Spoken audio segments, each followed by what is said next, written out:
Good evening, good afternoon, or good morning, depending on where you are in the world. You are listening to the Signs of James at the moment, who is our interviewee for today.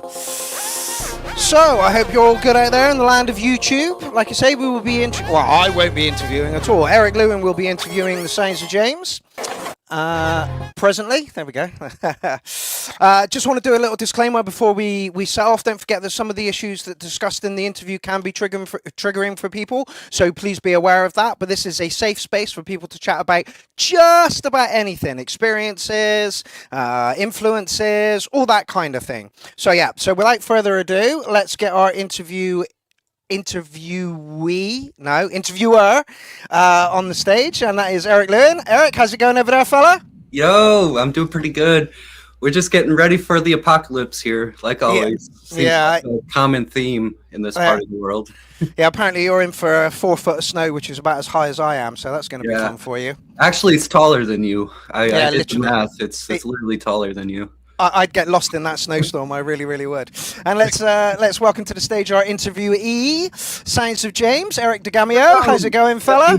Hey, how's it going? Thank you for having me. Honored to be here. Mate, it's a pleasure to have you. And you're one of the newer members to our community. So it's going to be great to get your perspective on things, because you've been in the army for about a year, maybe 2 years now. Yeah, it'll be like 2 years in like July, August. Okay, so not quite as new as I thought. Yeah. He's got it down to the fucking month, dude. Yeah, literally, right? Which is a good thing. It means he cares about the community, which is what we all want from these people. So, without further ado, I will let Eric interview Eric, and I will pop in momentarily just for shits and giggles. All right, both of you, take it away. See you soon. Hey, Eric, how's it going? How you doing, sexy? Doing good, sexy. How you doing? Fancy meeting you here. Yeah, fancy meeting you here. You come here very often? Yeah, every day. How about This you? is not a dating site. Stop it, Eric. What do you mean? I thought this was fucking plenty of fish in the sea, or only sluts or something. I don't know. Fuck. So, yeah, thank you. I want to just say thank you to everybody that's out there watching, and anybody that might catch the replay later. For those of you guys that are new to what we're doing here, we decided to start trying to do interviews of people from the Clown Army, different artists from around the community, just to get to know them better, kind of like shine a little spotlight on them. Get to know them, that kind of thing. And this is our second interview of February, right? February? Yeah. This is our second interview of February. We're trying to get ahead of the game and line them up so that we can work with everybody's schedules a little bit. We learned last year it's kind of a cunt dealing with everybody's schedules when you do it last minute. So we're trying to, get them set up ahead of time. Yeah, man. So we threw a poll out in the community, and all the lovely cunts voted for this man to be interviewed. So here we are. Yeah, I've been in the poll many times, and I finally got the win. So I hope I don't disappoint anyone out there. I'm disappointed already. God damn it. Yeah, I know, right? Fuck it. I already failed. End the interview. Yeah. So thanks again for everybody that's watching. If you guys got any questions along the way, throw them up in the comments and stuff. I've now figured out how to see the comments that you bitches are saying. So throw any questions you might think of up in the comments, and yeah, feel free to ask. My OnlyFans link is in the bio, so just check it out. $350. Anyway, Only Clowns. We need to start an Only Clowns account. We really do. It would be like we could really spearhead this operation. I think it'll be like a multi-billion-dollar asset. I do too. I think it'll fund everything. Yeah. Pictures of our titties. Yeah, I'm not doing that, but you got a good one. Damn it, I paid you $75 to show your titties. I didn't get no money. I didn't get the Venmo. I didn't get the WhatsApp or anything. Who got the $75 then? Somebody got $75 to show titties. I want to see fucking titties now. You must have said it to somebody named Derek E instead of Eric C. Derek E. So yeah, man, like Mark was saying, you've been around, we decided, for about 2 years now in the Clown Army. How did you find the Clown Army? What brought you here? Well, actually, good question. So I didn't really know about the Clown Army until Cy Green, Serial 8 Cy. He got me into the group. So a big thank you to Cy for that. Sai's a fucking legend, man. He literally has brought so many people to the community. It's insane. I love that man. He is, and his music, his drum and bass is incredible. Fucking spot on, dude. Every time. Some of the best. But yeah, like he put me onto the group. I started like introducing myself like within the URL Facebook page. Did my first shout out, first URL. Got second place for track of the night. Nice. I was just doing music on my phone back then. And nice. You got second place off a track you made on your phone? Yeah. Fuck yeah, man. That's what's up. Thanks. Good work. Congratulations. I know it wasn't first place, but second place, I mean, still. Especially like being new to the community and stuff. That's fucking awesome. Yeah, for my debut, that wasn't bad. I'll say that. I really love being a part of the Clown Army and the Cantina. Shout out to both. Lovely communities, lovely people, legends, just all a bunch of musical talent from different eras and backgrounds and just different parts of the world. It's just nice to see a welcoming community that's not filled with hate and toxicity. So shout out to everyone in CA. Yeah, I think that it's special what we got going on here. Like you were saying, it's a wealth of knowledge for anybody, and everybody's welcome. I mean, as long as you're not an asshole, come join the fun, you know. And that's what I love about it. Sometimes I can be feeling the most shit about myself personally. Sometimes even just not musical, just like in my personal life, just feeling like a loser or whatever. And these bitches just, they bring me up every time. Every time there's somebody, whether it's our Friday night calls, which I'll shout out a little bit more in a second, or just in the comments on the Facebook page, you know, or in the the chat on the URL itself, you know, like there's always a cunt out there that's gonna boost me when I'm down. Maybe I'm feeling shit about myself. Maybe I'm feeling shit about whatever music I'm working on, you know, like it's so much positivity in this community. It's really something special. You go around to a lot of other groups, and I won't name them, but there's a lot of gatekeeping. There's just a lot of assholes out there. If you ask a question, they're like, read the fucking manual, you know? And it's like, well, that didn't fucking help me. I read the manual. I didn't understand the fucking manual. I'm asking you bitch. I've noticed that within like music community groups, like gaming community groups, sports community groups, you can name any topic. Like there's always these groups that like are just filled with posts of people just being constantly negative and just hateful. I'm like, why the fuck are you here then? Just like go do something else. It won't give you like high blood pressure and shit. I think people like that like just really enjoy being hateful. The drama. Yeah, they enjoy the drama and they enjoy being hateful. So that's why they're a part. They love the attention as well. But yeah, I think that's I pay no mind to that stuff. I'm glad the Clown Army's not like that at all. And also, a lot of people do that because they're keyboard warriors. They can hide behind the anonymity of the internet and say fucking horrible, horrific things, and it doesn't really, affect them because there's. It's easy to say some bullshit when you won't run into them at the supermarket, right? Absolutely, absolutely. That's well put, man.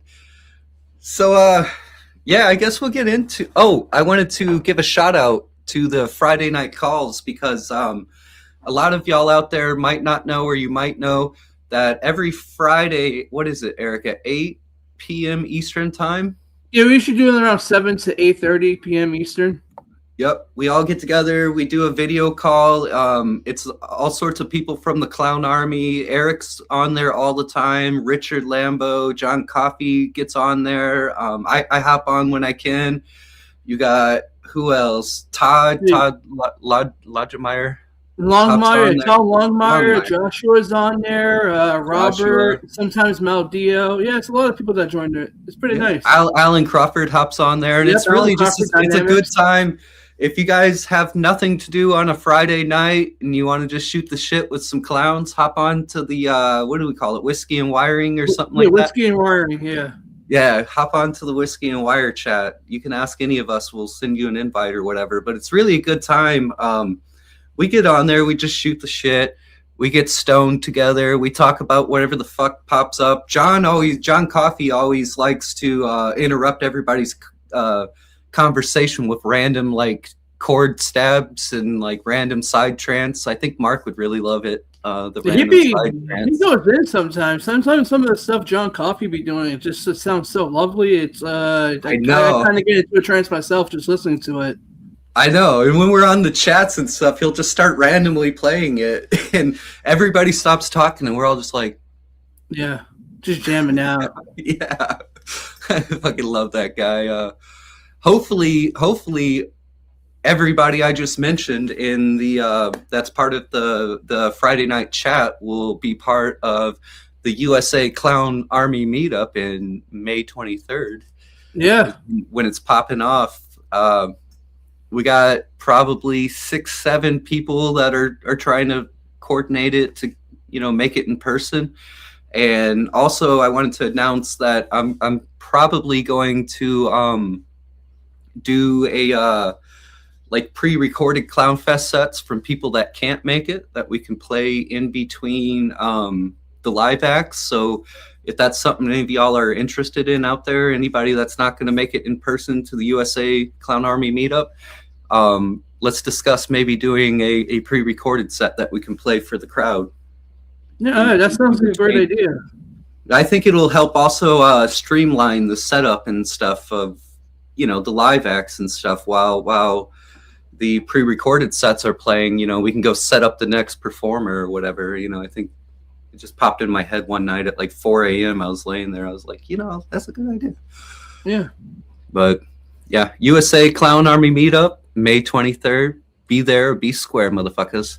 I'm going to try my best to be there. I think it's going to be a great time regardless.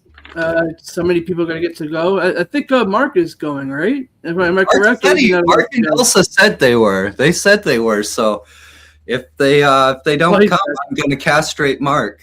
I'm definitely coming over, but you know when you're like, hey, I'm going to go for a holiday, and then I'm going to end up fucking babysitting the stream and making sure that everybody goes on time. So it's like, instead of a holiday, it's now like a busman's holiday, and I'll be working. Whatever, it's one fucking day, Mark. Get over it.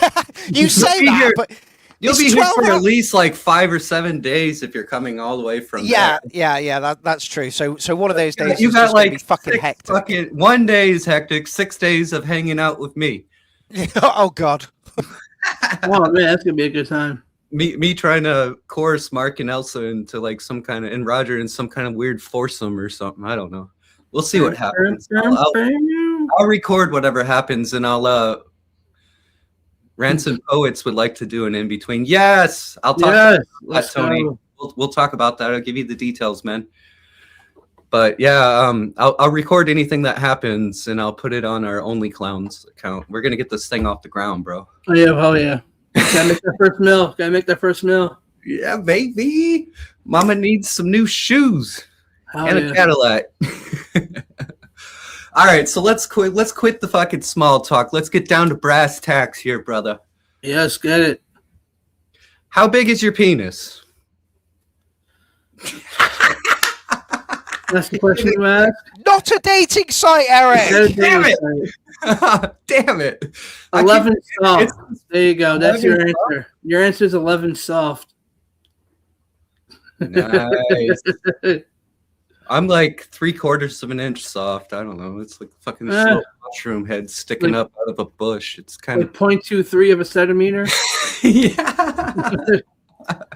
No, but all seriousness, man. What first drew you to electronic music? Like, what's some of your first memories of hearing electronic music and thinking, I like that. That's for me. Well, as a teenager, I had like an old laptop filled with a bunch of music, and I was going through like my hip hop stuff, but then I started discovering like a bunch of like music from Scream, Distance, Burial, artists like that, Massive Attack, and I really started to like fall in love with electronic music. I love But Massive Attack. Love yeah, them. me too. But originally, when I was doing music in 2011, I was primarily making hip hop beats, and I'll try to find the link on YouTube for it. It was music was fucking god awful, but like I used to call myself, Oh. I think I used to call myself the blended assassin, and I had like this picture of like my fat ass with a Yankee hat and a clown mask, trying to look all intimidating, and like the music is like just god awful because I had no idea what structure was or anything, so I didn't know how to place anything in the right time, and everything just sounded way off key. But then, like, I took a small break for a little bit, you know, kind of had to go through some hard times in life. After everything settled a little bit, I started to get back into music.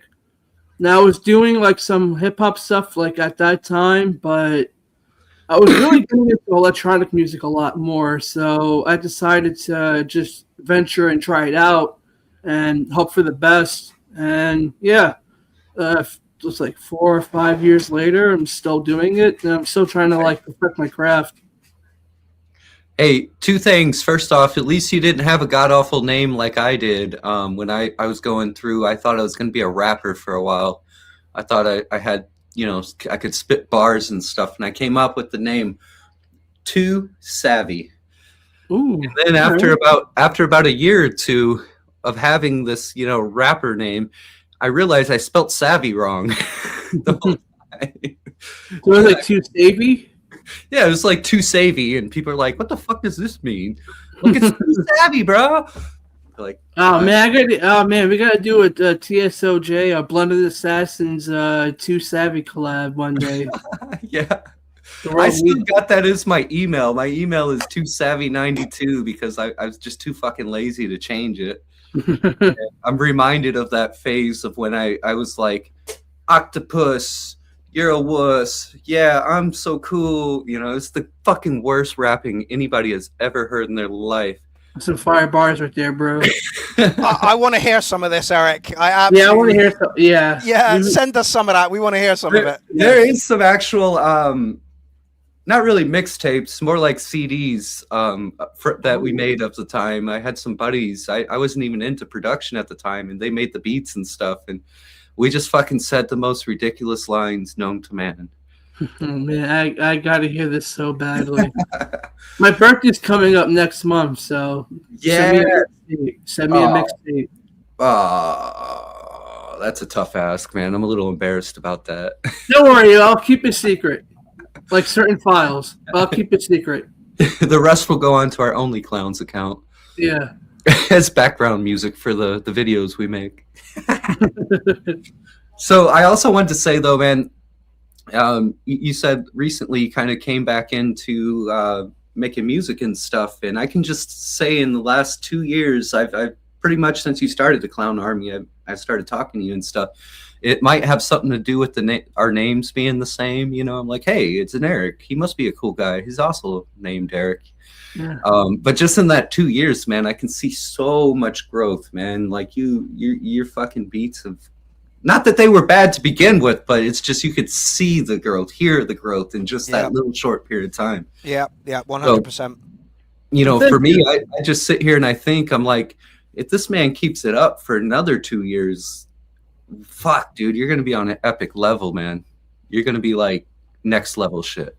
Thank you. I appreciate it. Well, I mean, a lot of that's sending music in the URL, sending music in the group chats. And, you know, sometimes I'll admit in the early stages of my time in the Clown Army, I probably may have not been too well at taking criticism, but, you know, I kind of learned.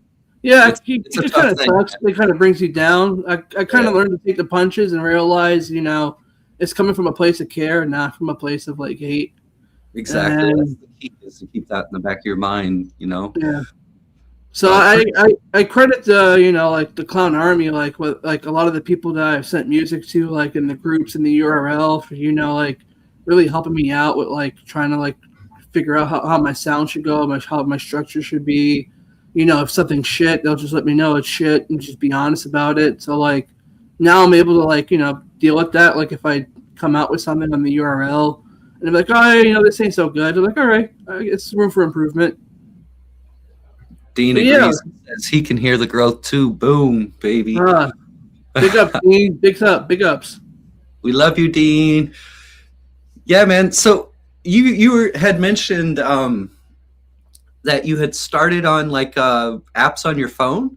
Yep, like GarageBand and a couple of other apps. I kind of forget the name because it's been a while, but one of them was like Novation. I used to use that in Novation. Nice. I recently have stumbled across. Roland has. It's not necessarily new anymore, but they have a pretty cool music making app, and I fuck off at work when I'm supposed to be working.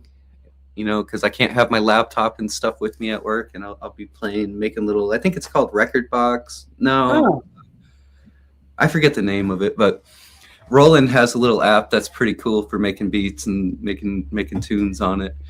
And so does FL Studio. FL Studio has a pretty tight app for the phone that you can do a lot with, considering it's an app on your phone.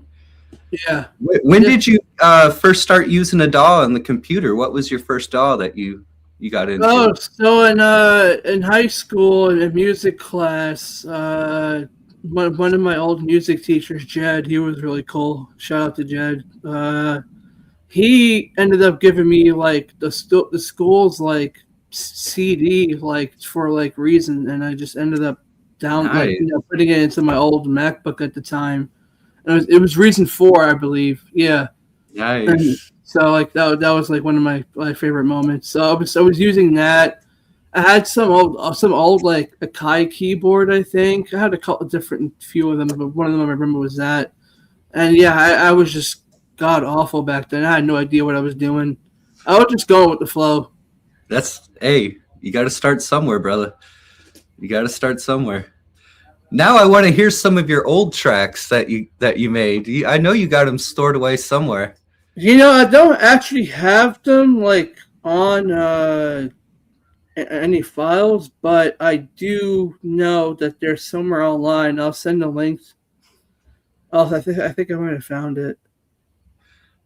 My man done found. Yes, I found it. All I have to do is remember the old name. I'm gonna send it to you. Yeah, I want to listen to that and like. All right, so I'm gonna send it to you. I'm gonna send it to the Clown Army group. Y'all can have your fun with this because this was some of the like worst, but yet I'm also very proud of how terrible it was at the same time. So there we go. Never heard. You've never heard my first production or two. You haven't, man. So don't knock yourself until you hear my first tune I made. Who knows? Maybe those beats and your verses can go well together. Bring back spaghetti. Fuck, I can't even think right now. Yeah, I'm certain they will. So, tell me a little bit about, like, walk me through your typical creative process when making a new track. Like, where do you start first off? Do you start with like the drums, or do you like start with the bass, the melody? I usually start with the melody. Like 90% of the time, I'm gonna start with the melody. Yeah, there it is. Here we go. Here we go. All right, Mark's got to play now.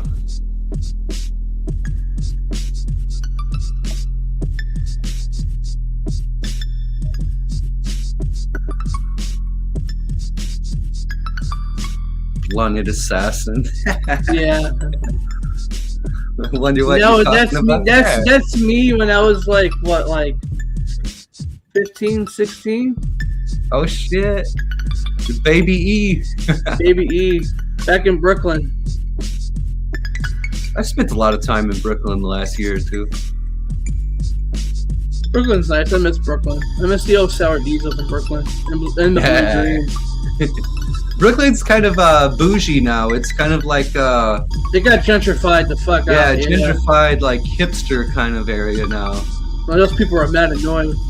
Yeah, don't go to Brooklyn unless you can spend like fucking $500 a day. Yeah, this was some of the worst shit that You're miles ahead of this now, mate. You are absolutely miles ahead of this. Thanks. I mean, it's not awful, you know. No, but there's room for a lot of improvement. Yeah. It kind of reminds me of like really, really old school like 3-6 Mafia or stuff, in the beat and the bass and stuff. Yeah, I was trying to go for like the old hip hoppy kind of vibe, stuff that was popular back in the day, but like it sounded like garbage.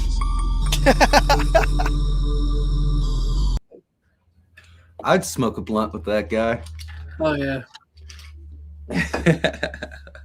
So you were saying before though, you usually start with like the melody. Yep, we usually start with the melody, and then like probably like try to find like a bass or a drum to go along with it. Usually depends on like what like what I'm working on. Oh, thanks, Rancid Poet. Thank you, Tony. Yeah, Tony's a good guy. Yeah, so for hip hop, I usually start with drums. Like then I go with the bass, and then like I'll find a melody to go along with it. But for like my house music or stuff, I usually start with the melody. I don't know why. Yeah, that's interesting. That's interesting for me because like I gotta find the groove between the drums and the bass for the melody to pop into my head, if that makes sense. Yeah. Like it's the groove, the way the drums and the bass play off of each other that gives me the ideas for the melodies or the leads and stuff. Yeah. A lot of times I just fucking get stuck with the drum and bass, not drum and bass music, but the drums and the bass in like a loop for like way too long. Yeah, same. I on my hip hop side, I like to be a little bit more repetitive with my drums because I like it a little bit more simplified. But yeah, I kind of just like will take like a sample or something, and then like I'll chop up a certain piece of it and just make that the drum beat, and then just put that in a loop. Nice. If I got like a 15-second clip, I'll just take like 5 or so seconds, maybe a couple of seconds, and just make it like that.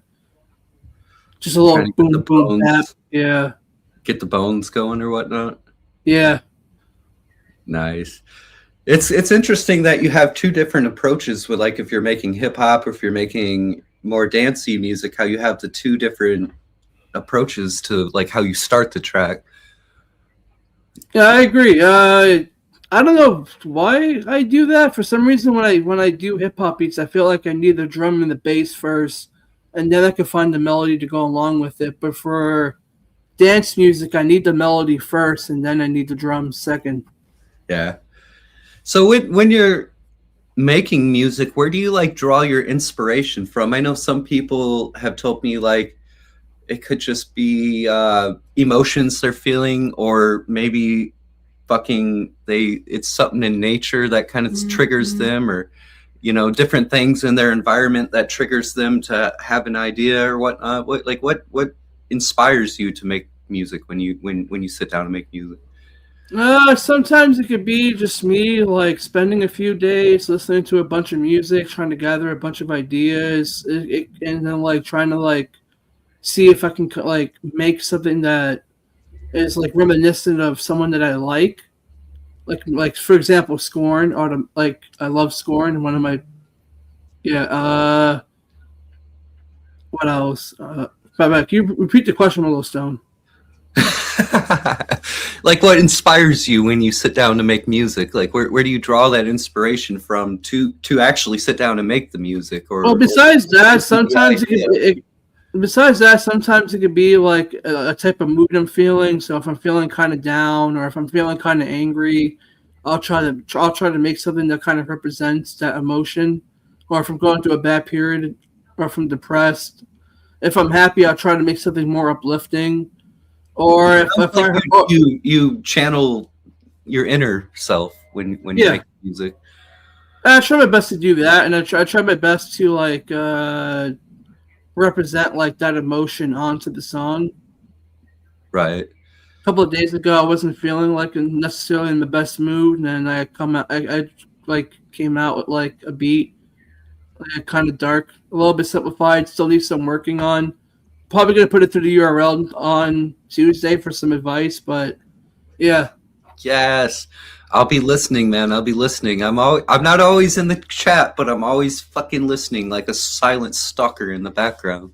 Yeah, me too. I'm usually just in the back listening to the music because all the music is so good every week. Yeah, it's fucking on fire. Should we listen to this track by Scorn? I believe this is one that you had shared with us as like an inspirational piece of music for you. Yes, let's do it.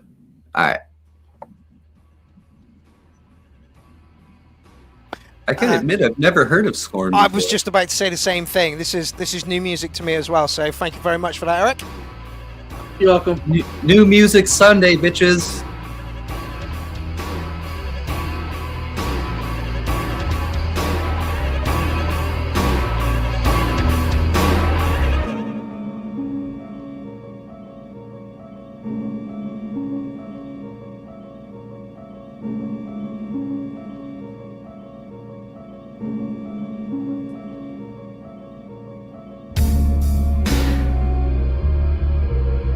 Bass though.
I like this. One of my favorite songs. It's very chill. Yeah, it's also kind of eerie.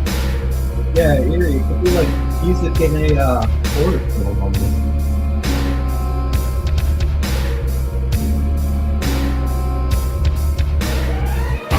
FYI, when Eric disappears off the screen like this, he's trying to get his dog untangled from the wires underneath his computer. Fucking thing's a mile long, dude.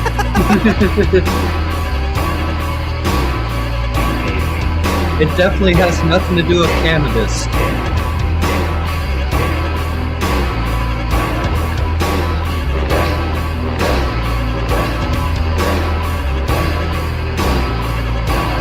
This is super dark.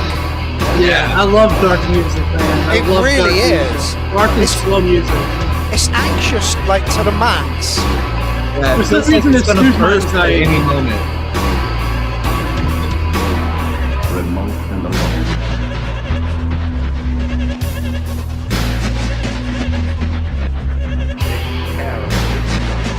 Much subscribed.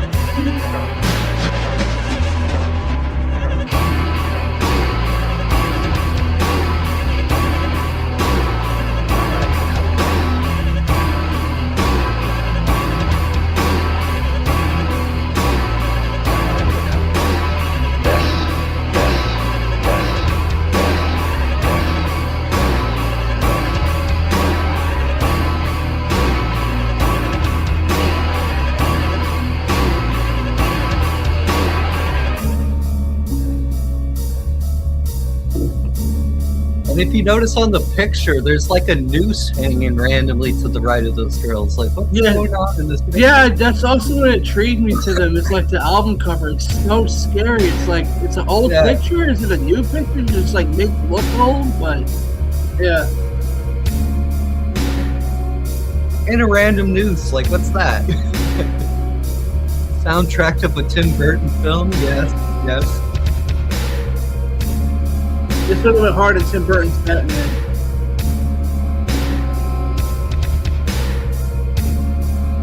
Yep, I really like this. Me too. Oh, it's picking up nicely now as well.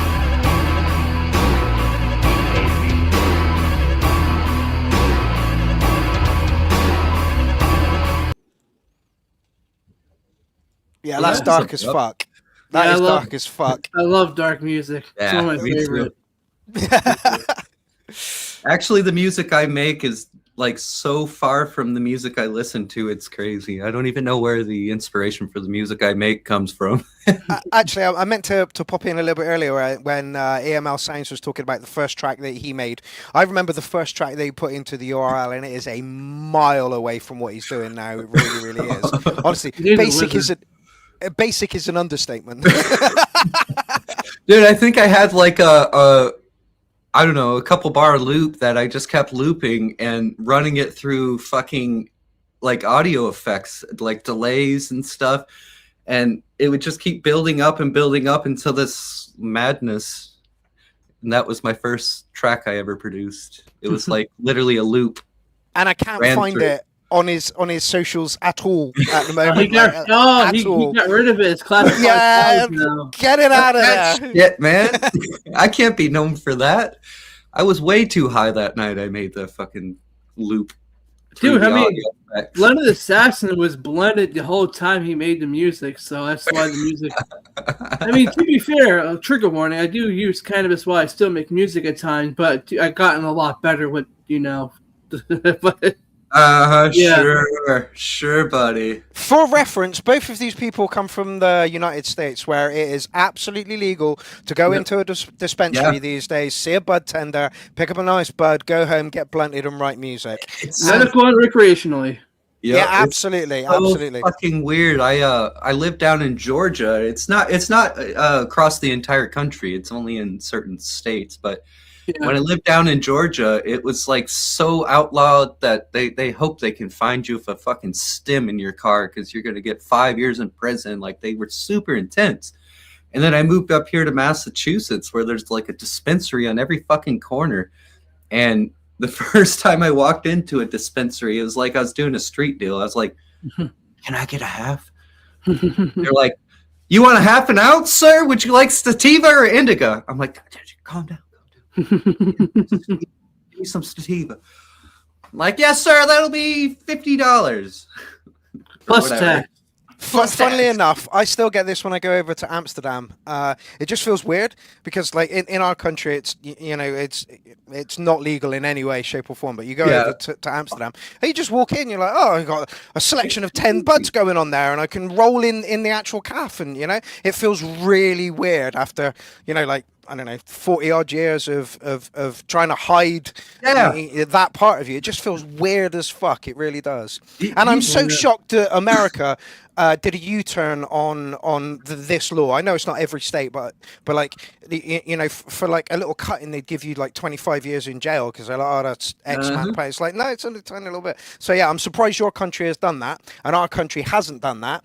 But then that's probably because our politicians are probably the biggest exporter of cannabis that there is. They don't want that, man. They just fuck their business up. Yeah, absolutely, right. It's a fucking piss take. But let's not get into politics too much. No. The only thing that pisses me off when I go to the dispensary, right, is I'm like, I go in there, I'm just like, give me some good weed, and they like start hitting me with all the scientific shit. They're like, fucking this percentage, that percentage, what terpenoids and da da da da da da. I'm like, fuck, can I just get some good weed?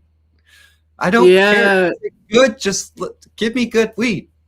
I don't care if it's 27% THC. Does it smoke well? Does it taste good? Okay, cool. I'm fine with that. Like, quit fucking doing my head in with all this scientific bullshit. Yeah, it was grown in fucking LED lighthouses and like in a purple fucking grow room with like opera music and like it got fed Swedish water and like fucking the best nutrients on the planet. That's why it's $189 a gram. Like, fuck off. Hey, I guess they gotta justify the prices somehow. Yeah. All right. Getting back on track, you fucking music. Goddamn potheads. Musica. So I gotta ask you the age-old question, and I ask everybody this, and they're like, most answers are like, I don't know.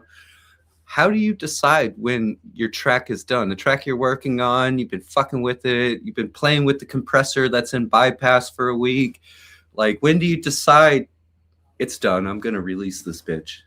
When I feel like there's nothing else I can add to it, and if I feel like anything additional will cause ear fatigue or it's just unnecessary filler, then it's done. Right. Do you ever hold on, I'm fighting with my goddamn dog.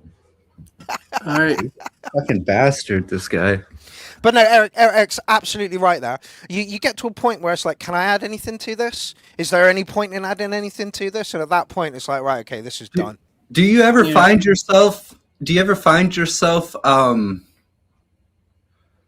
do you word it? Like making super big changes to a track that you end up with like a remake or a remix of the track you're working on? Does that ever happen? Absolutely. So, quite a few of the tracks from my album last year, Reform, were kind of redone because of the criticism and the feedback that was received from it. Albeit I did my best I could, but to fix those issues. But yeah, there were some tracks actually that originally I had it as one song, and then I went back to the file. I deleted most of the stuff that I had put into it, and then I kind of just redid it and then renamed the track, like Underground. I'm not going to name the track that I had before because I eventually also did what you did. I deleted that old track, but there was an old track that I put up on YouTube and not on YouTube, on SoundCloud, and then I also got a lot of flack from it, and then I ended up just taking that song and just ripping the bones and skeletons, and now I just started redoing it, and that's how I got Underground. Also, nice. That's how I got a song V Trigger, and I think that's how I got Patience as well. I went through a few of my older tracks and just kind of redid them. Nice. I'm not going to lie. Every now and then I cheat and I'll take an Ableton file. Maybe it's a song. All the MIDI parts are laid out in arrangement view. And I'll just replace the sounds and play around with that. It'll be the same arrangement, everything. And I'll just drop a different sound into the sampler, or the drum rack or whatever's running, that MIDI channel, and play around with how this arrangement can sound with different sounds substituted for the original sounds. I did some of our transatlantic funk music I did with Stefan Attic. That way, I actually did a challenge. One of our challenges, the UR challenges, I just literally dropped in new sounds and let the music parts play. And I know it's cheating, but it sounds like something completely new, and nobody else noticed.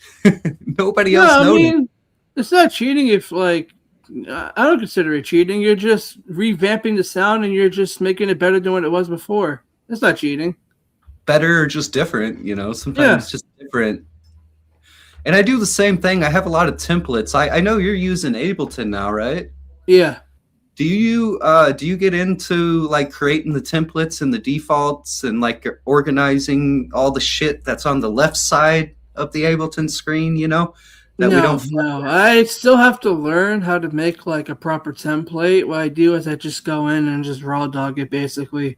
Yeah. I'll put my stuff in arrangement mode, and then I'll use shout out to Tony Duncan for the Mini Lab 3. I primarily use this for my music making. So I'll go into Ableton. I'll go into an arrangement mode. Yeah, Tony Duncan. It was for the Cantina Showcase last year. I very much appreciate it because I wasn't able to perform without it. But yes, right. Thank you, Tony Duncan, Rancid Poets, for that. I expect you to bring that to Massachusetts May 23rd with you. Yes, that, and I'll try to bring this as well. What is this? Okay. Is it a Key Lab? Arturia. I love Arturia's gear, man. I love it. I got the Mini Brute, and it's fucking an amazing synth, dude. They make good shit. Anyway, sorry I interrupted you. Yeah. So, what were you saying again? I don't know. Two stoners. Eric and two stoners. I forgot what you said. A little E-on-E action here. Oh, yeah. Now, okay, yeah. So what I do was I just go into arrangement mode, and I got a bunch of samples and loops that I have. I'll put them in, chop them up, splice them up, edit them up a little bit, and then I'll just, spend some time working on the arrangement, and then I'll edit the track as I go. I guess I took over the show myself. Here we go. Oh, here we go. Sorry. I had to just put the dog in a different room and shut the door. So if he starts yelling, that's why. He keeps getting tangled up in this, but he might start screaming at the top of his lungs like a 5-year-old girl because that's what he likes to do when he doesn't get his way. But yeah, I didn't fuck with the templates for the longest time. I just kind of ignored that whole left side of Ableton. I maybe pull an instrument or an effect out or whatever, but I highly recommend anybody and everybody to take the time to learn the templates and how to like create them in like the presets and the default shit you can like save in Ableton. Just because I've learned that it saves me a ton of time. I can just drop the thing on there and like everything's already programmed for me. I just have to start making music. I don't have to think about, what's the fucking EQ like here? What's this? What's that? I just drop it in and start fucking making musical parts. It's one thing I can say has been a game changer for me. I spent months trying to get a template for Ableton up and running and working smoothly. In the end, I employed Warren to come round for like 3 hours, and he did it for me. I thoroughly recommend templates. They honestly, they really do save time. Really do. Yeah.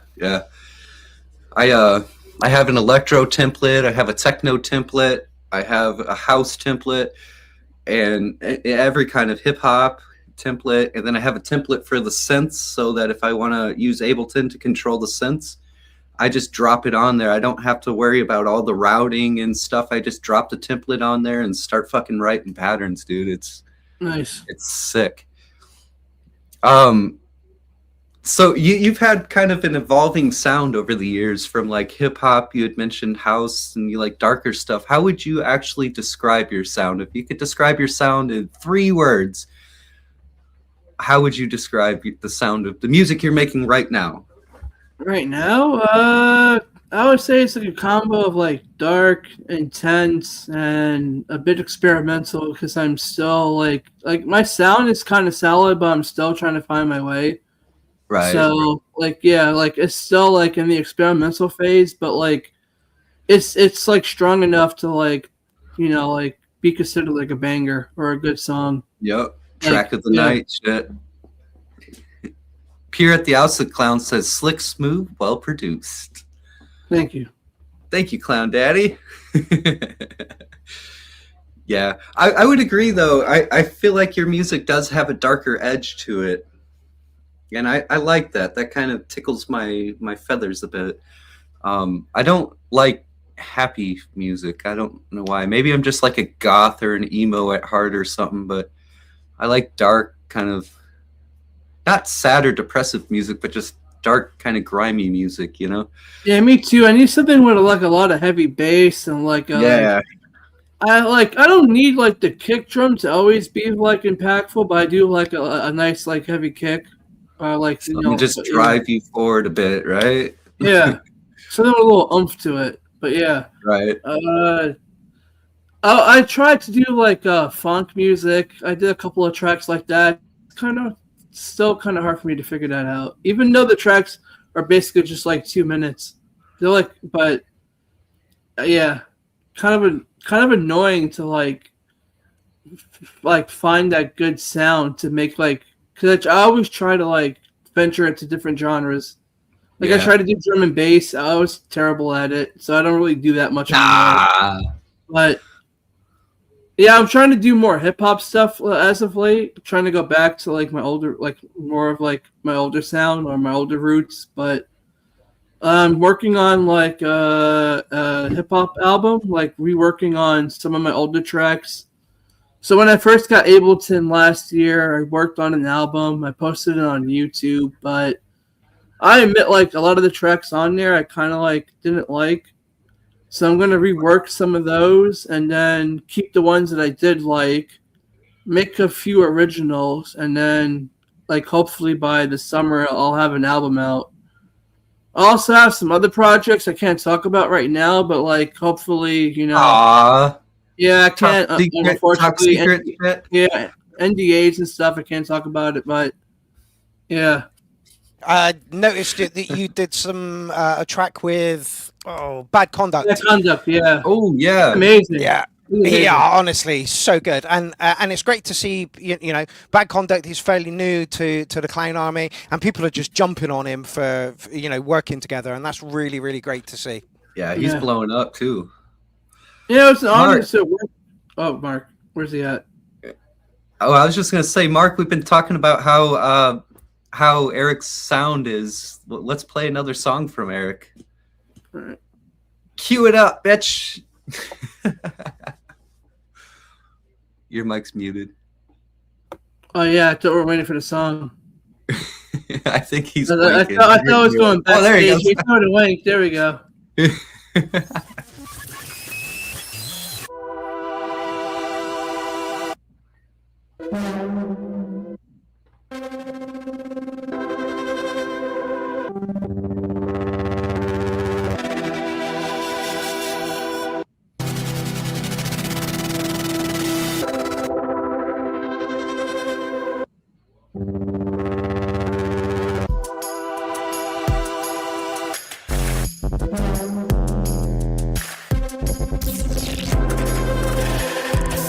Fucking bass so good.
Can hear the hip hop influence, but it is night and day from the blunted stuff. But it's still got that influence to it as well. But you can hear how the sound is just matured and so developed. It's cleaner and crisp. Right. All the sounds are fitting perfectly in their cool spot.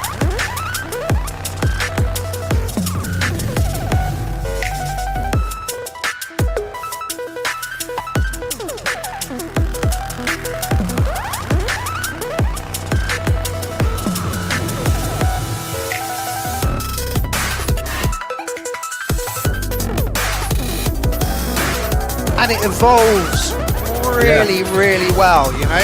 There's only subtle adjustments to it, and just adding little bits to it, but making it sound so full.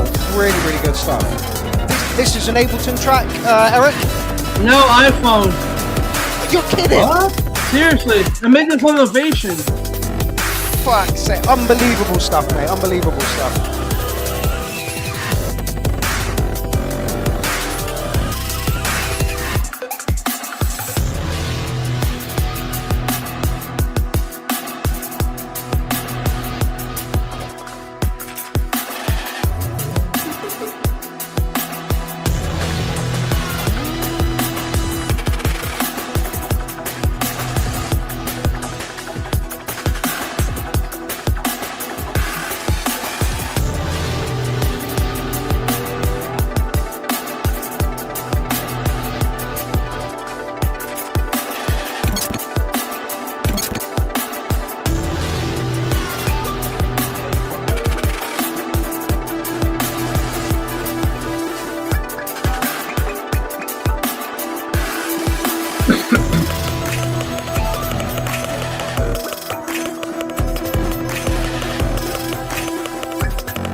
DJ Jones, great idea, but could you imagine how long the fucking show would be?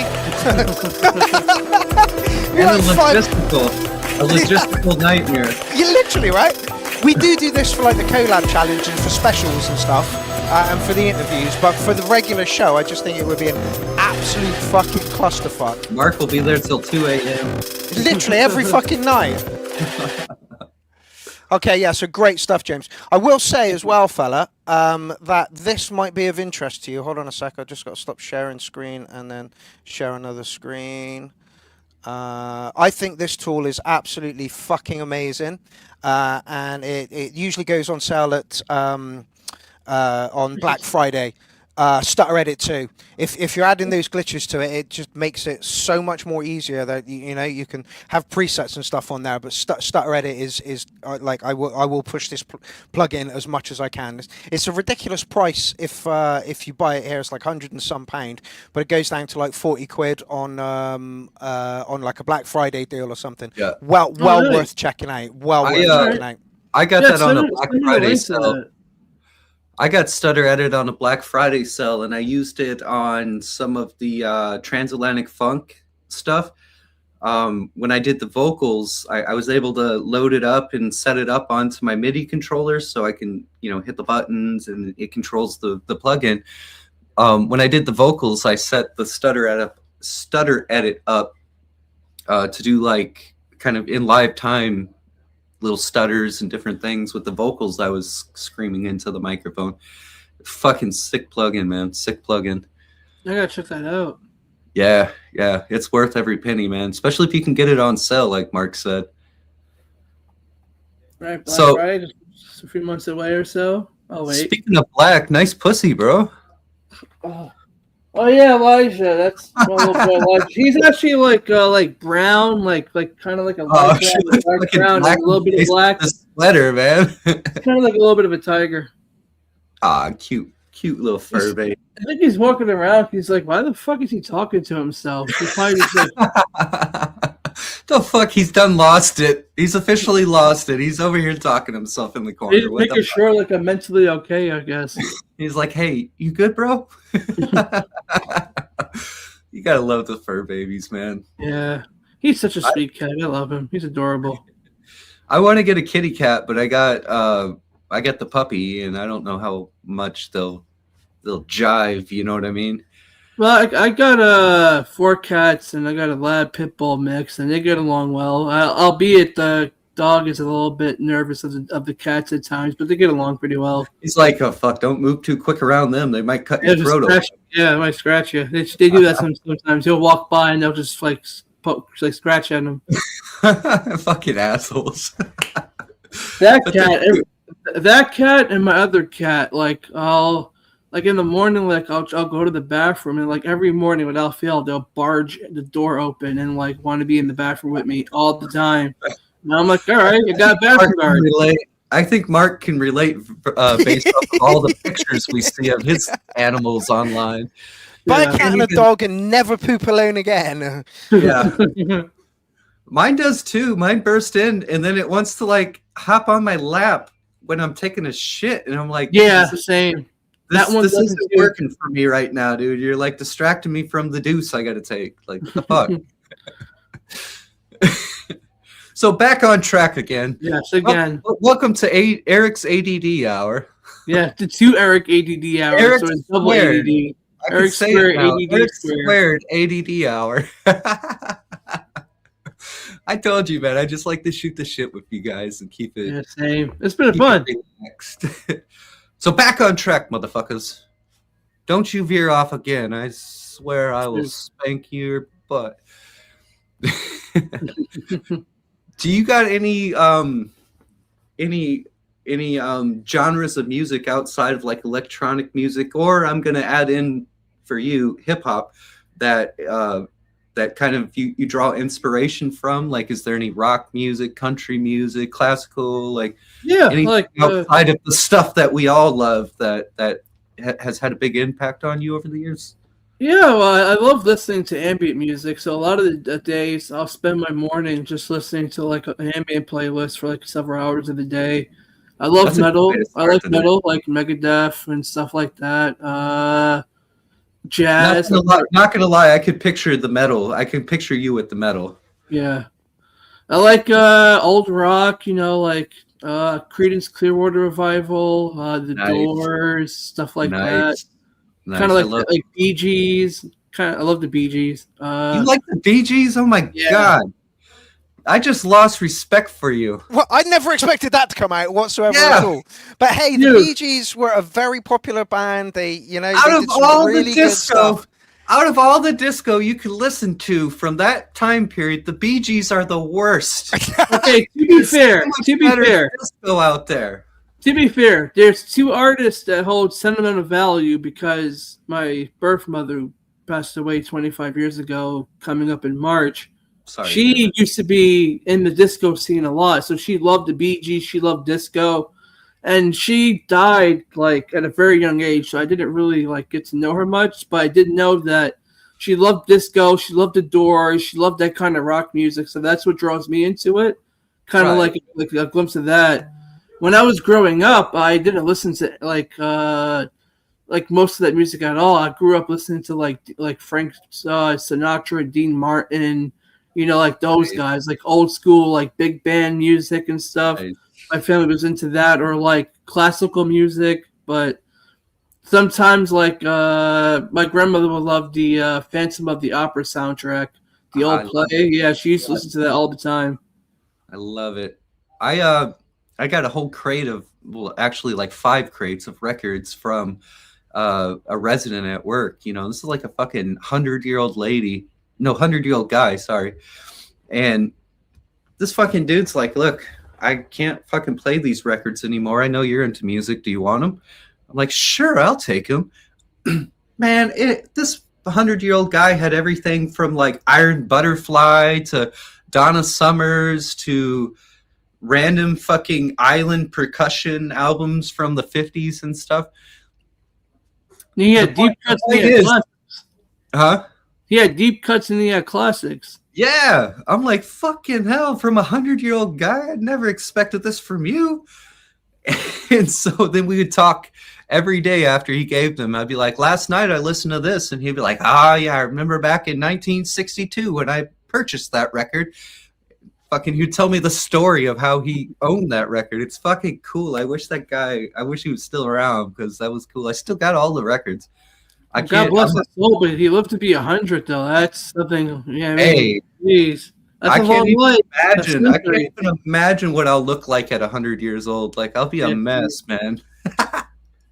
Well, I mean, I'll be- hopefully by then the plastic surgery will be good enough. They'll have good plastic surgery and they'll keep us alive to 200. Yeah. You just have to work. Working every fucking day of our lives till we 200. No Yeah, fun. you just no have fun. to work until you're 198, and then you get Yeah, 2 you- years off. You can't get retirement to 165. That suck. Yeah, pretty much is where we're heading. But oh man, so your setup that you're making music on right now, you showed me the 2 MIDI controllers earlier. You got the, what was it, the Key Lab and the Novation, Yeah. right? Yeah. Yep. Is that primarily what you're using to make your music Yep, on? that's what I use. That's what I use. My laptop, obviously. I'm just in my room. I put the laptop on my bed. I put everything on my bed, or I put it on a little table that I have, sit on my Right. chair, and just spend a few hours a day, or maybe an hour, 30 minutes working on stuff. Yeah, I don't have like an actual studio like most people do, but I just have a little, little corner to do little stuff in, little space. Have you seen that meme with for Billie Eilish? Most productive studio in the world, and it's her, Billie Eilish sat on the bed and her brother at the laptop, and then underneath it it's like synth bro, and he's got fucking an amazing array of synths behind him. Yet Billie Eilish is rocking, and it's just a laptop. I hear this a lot. People are like, "Oh, I don't have a studio." It's like, if you got a laptop, if you got a door on it, then you have a valid studio. I hate that argument when people are like, "Oh no, it's not a valid studio because it's a laptop." You can fit so much within a laptop. Like a laptop is a The entire valid way of doing studio it. is in a laptop nowadays. Yeah, and more. It's crazy. And more. An entire room is in one little fucking box now. Yeah. So we're That's kind the of blessed future. to be alive in this time. It's the now. It's not the future. It's now, man. Yeah. Well, it'll get better as the time goes on. I imagine some breakthroughs in like the virtual realm of maybe putting a headset on and making music in some kind of crazy virtual realm. That's kind of, and I also imagine performances going a lot of performances going into a virtual realm where the artists can tap in to whatever the virtual world is that they're playing at, and the people in the audience can watch. You know, I had this dream one time of performing on stage, and I was like fucking John Michael Jar or something. I had my keyboards and synths, and I was banging it, and lights and lasers everywhere. But it was in a virtual realm, and I could change myself in live time to like, if I want to fucking turn into a female all of a sudden and sing fucking Happy Birthday, Mr. President, like Marilyn Monroe, or I could change into Satan or Jesus, or I could change into you in live times. And that kind of becomes part of the performance in the virtual realm, is the ideas the artists come up with on like their appearance in that realm and stuff. And, you know, how they can play off of that to entertain the crowd. Yeah, I agree. The crowd can do the same thing. They could pop in and, you know, they fucking change their outfits or whatever in live time. Or it'd be even cooler if you could feel those. Yeah, wet dream again. You're right. It'd be even cooler if you could feel the energy or the feelings of like watching a performance or performing, you know, at the same time in that virtual realm. But maybe I'm on $1 million idea. I just don't know how to pull it together. No, I mean I haven't played GTA in a while, but I remember like Solomon like years ago did like a live set where you go to this club in the game and there's like a video game character of him, and then like he's performing a set and people are dancing in the club. So it's not like we're not really like that far out from doing stuff like that. Possible, right? Yeah, we're already there. I think it would be cool. Yeah, I think GTA still does that from time to time, if I'm not mistaken. They'll have actual artists like do like quote unquote like live performances, and like they'll have like a video game character of that artist, which would be, and then like DJing in the club. It's pretty cool. Yeah, I wonder what the new GTA is going to bring when it finally comes out. Oh, so I heard a few things about it. I heard that there's going to be like you can own your own music studio and stuff. What, in the game? Yeah, like you can like run your own music studio. What? And they're gonna have like a pride parade like thing like in the game. Oh, that's pretty cool though. That's actually pretty cool.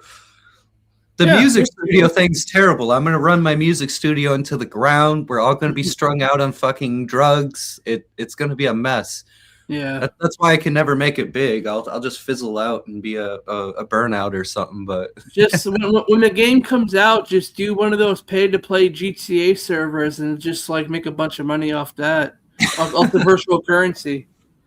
fucking hell, man. The times we live in are wild.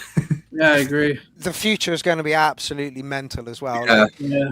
technology increases like every 6 months, and it's What just is it getting called? faster and faster. I might be calling it the wrong thing, Mark, but they say Murphy's Law, I think it's called, where it accelerates and accelerates and accelerates. It's not Murphy's Law. 'Cause Not Murphy's Law, but No, that's because if anything that can go wrong will go wrong. That's Murphy's Law. yeah. But I understand. I understand what you're talking it's about. something that the guy Turing, Alan Turing, Yeah. theorized or prophesized when he was in the early days of computers, that they're going to just keep escalating and escalating until there's fucking end, dude. Yeah, I mean, AI is going mental. Sono means you can make music without even actually being a music producer these days. I got mixed feelings about that. So have I. Mixed feelings about AI across the board. Yeah, it's a tool. It depends. Like, and what bugs me about AI as well is like if you don't have an input into AI, the AI is just going to sit there and do nothing. You know, okay. Yeah, so you still have to have the idea behind it to want to be able to, you know, get it to, you know, so you're still being creative. It means that you don't have to, you don't have to study music these days. You know, you Yep. don't have to have any skills in that at all. The computer will do it all for you. Nothing. And And like we were saying in the beginning, dude, like progress that would have took 100 years, Yeah. 10 years ago, Yeah. we're now doing in like 10 years. Yeah. And progress that is going to take 1,000 years to Yep. accomplish, we're now doing in 100 years. Yep. Like it just keeps escalating, and I feel crazy to live in this time. I kind of wish I didn't live in this time. I would like to live in like the 60s or 70s. Yeah, when it was fully analog. I think like the 60s in America, probably politically speaking, probably would have been a little bit rough. Yeah, agreed. Yeah. Yeah, agreed. I mean, either time frame, like it's kind of hard. Like if you try to go back to the 20s and the 30s, you got the Great Depression. You try to go before that, you got the plague. Yeah, So, yeah. Every era has its bullshit, in other words. Yeah. And we all look back on like the 90s and stuff with nostalgia. The 90s weren't an amazing place, you know. The 80s were even worse, you know. Yeah. So we've gotten to a point where acceptance is maybe a little bit better than it was, you know, but we've still got a long fucking way to go as a species. We really, really have. We've only just crawled out of the I'm prime. not certain we'll ever get there, man. I think it's kind of built into our DNA to be shitheads. We're violent creatures, literally. You know, we popped up on the timeline and killed just about every other, hominid that was around at the time. We are a destructive, very violent species, and that is something that I don't think is ever going to leave us until society gives us all like the same. We've all got the same abilities to be able to do things. You know, like the only reason like crime and shit like that exists is because people are poor as fuck, and it's not until we change that anything else is going to change. Anyway, get back to music. Sorry. Yeah. E squared ADD hour. Thank you for tuning in. We'll talk about some random shit here in the next few minutes. Yep. No, I'm curious. What do you find is the hardest part of producing music? You know, the piece, the when you get to it, you're like, "Fuck, I gotta do this." Like, I would say drums for me, because I'm not, even though like I do use loops and like samples a lot, like it's hard for me to find like a good drum beat or a good drum pattern. So I'll spend like 30, 40 minutes just like going through my drum stuff, trying to figure out what goes with what, or if anything's slightly off, like I don't like it. Like I don't know. Drums have always been kind of like my weak spot. I've been good with like atmosphere and like bass, like setting up like the tone, but like drums are my weak suit. yeah, drums can be a bitch. Are you using the drum bus in Ableton? No, I just use like whatever little things like sounds that I have within Ableton. No, I mean the drum bus it's an audio effect that comes with Ableton. What version are you using? F12, but no, I don't really use. I don't use drum bus. I just use like whatever little like sounds I have, and just put them into like arrangement mode. Next time you have a drum pattern, take the drum bus audio effect and just drop it on your drum track. Don't even touch anything. I guarantee you'll immediately be like, "Ooh." Okay. It fucking does wonders for the drums. Like the tone of the drums, and like you know, it's more of like a mixing and mastering kind of tool than anything. It's not an arrangement kind of tool, you know. But you got your pattern all set up. You like your pattern, drop that drum bus on there. I guarantee you ain't going to be yeah, look, Ransom Poets, you need to drum bus. Actually, strangely enough, Tony, you're the one that taught me about the drum bus. I'll check that out. I definitely got a drum bus now. Yeah, check it out, man. It really makes the sounds pop. That's all right. The best I can say. So I've asked, what's the hardest part? Has there been any moment in your music production journey that you had like a super aha moment? You're like, holy fuck, this is a game changer, you know, like whether it's a production technique or anything like that. Have you had something like that? I think mostly it's just been a journey of like self-discovery, just trying to figure out what my sound is and what it's going to be like as I get older. The more I like pick up things and the more I learn. So yeah, I would say like the the biggest thing for me right now is like every time I hear something, it just gets better than what I've been doing like months or a year before. Right. So just kind of hearing that progression and progress. Yeah, hearing like how good I'm doing throughout the years. That's that's my biggest accomplishment. That's super rewarding, and it's like the cool thing is that it's something you can actually track and hear. You know what I mean? Yeah. That's what's cool about it. I feel the same with my productions and stuff, but yeah, sometimes I can't go back and listen to my older stuff. Now I just listen to my stuff from like 2023 and so on. But yeah, anything before that, I don't really listen to anymore. yeah. So collaborations, we had mentioned earlier. You did a collaboration with Bad Conduct. Bad Conduct. Yep. Do you enjoy doing collaborations, or are you like more of a lone wolf? No, I enjoy doing collaborations. It's just a matter of like, timing and getting people to do it. But yeah, I've done collabs with Bad Conduct, with Yellow, with Gravy. So like I've done like quite a few. But yeah, it's fun. But like it has to do with everyone's timing and scheduling. Yeah, that's everyone's on the same time. In the international community where people are in different countries and stuff, and the time difference is a bitch sometimes, I find. Yeah, if you got people that are like 5-6 hours ahead of you, like it's 1 o'clock or it's like 12 o'clock where you're at, but it's like late where they're at. And they're all hyped, and you're like, bitch, I'm fucking sleeping. What are you talking? Why are you texting me at this like 4 a.m.? I'm asleep, motherfucker. I did the collab challenge with Yellow. He was fun to work with. He was fun to work with. He's like a steam, like a train, dude. Like, what is this? Oh, here we go. Let's hear it. Yep.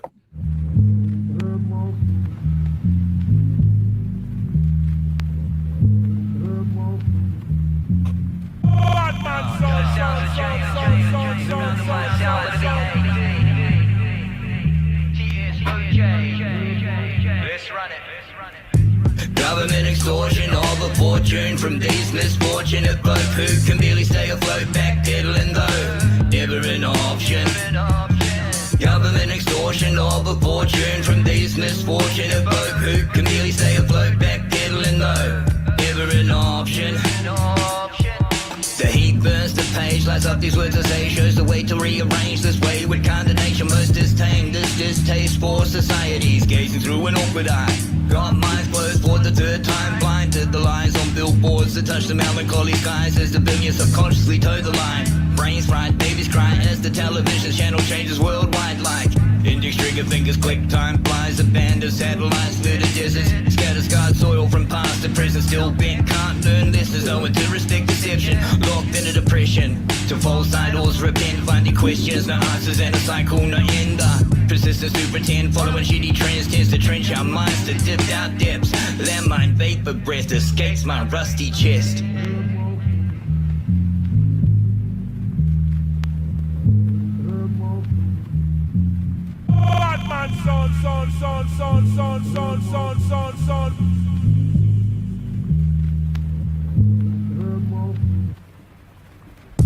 Government extortion of a fortune from these misfortunate folk who can barely stay afloat, backpedaling though never an option. Government extortion of a fortune from these misfortunate folk who can barely stay afloat, backpedaling though never an option. Conflicts, intuition, redirection, pressure method, electricity eye on our lives, dissected, infrared directed, motion detected in perspective, we're a harlequin, fool as he gestures, to the cliff, last step, last breath, nothing left, only icicles last plus winter steps, reminding us we wept out in the darkness, we can't control until we learn to relinquish. Through the darkness, frozen ice, the slice of light, split in pride, direction of fighters intertwined, patch the wounds that have fallen, left behind, left outside to die, burst filaments, disguise, circles of lies, exponential darkness, close from the sides, coincides, lightning strikes, so the blind see the light, the righteous fly, with wings clipped and open minds, blood drips from the telephone lines, Cascading that kind of warrior courage to manifest the end of the conquest. He left the concept, equips what's left. The front line respect withstood time, yes, and weathered the test. The lost days speak from the distance. The past whispers, but nobody listens or gives a shit.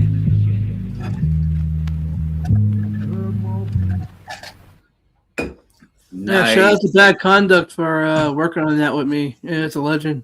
Is that him on the vocals? Yeah, it's him on the vocals. And it's one of my beats. Nice. That was sick. I feel like the lyrics had a pretty deep meaning too.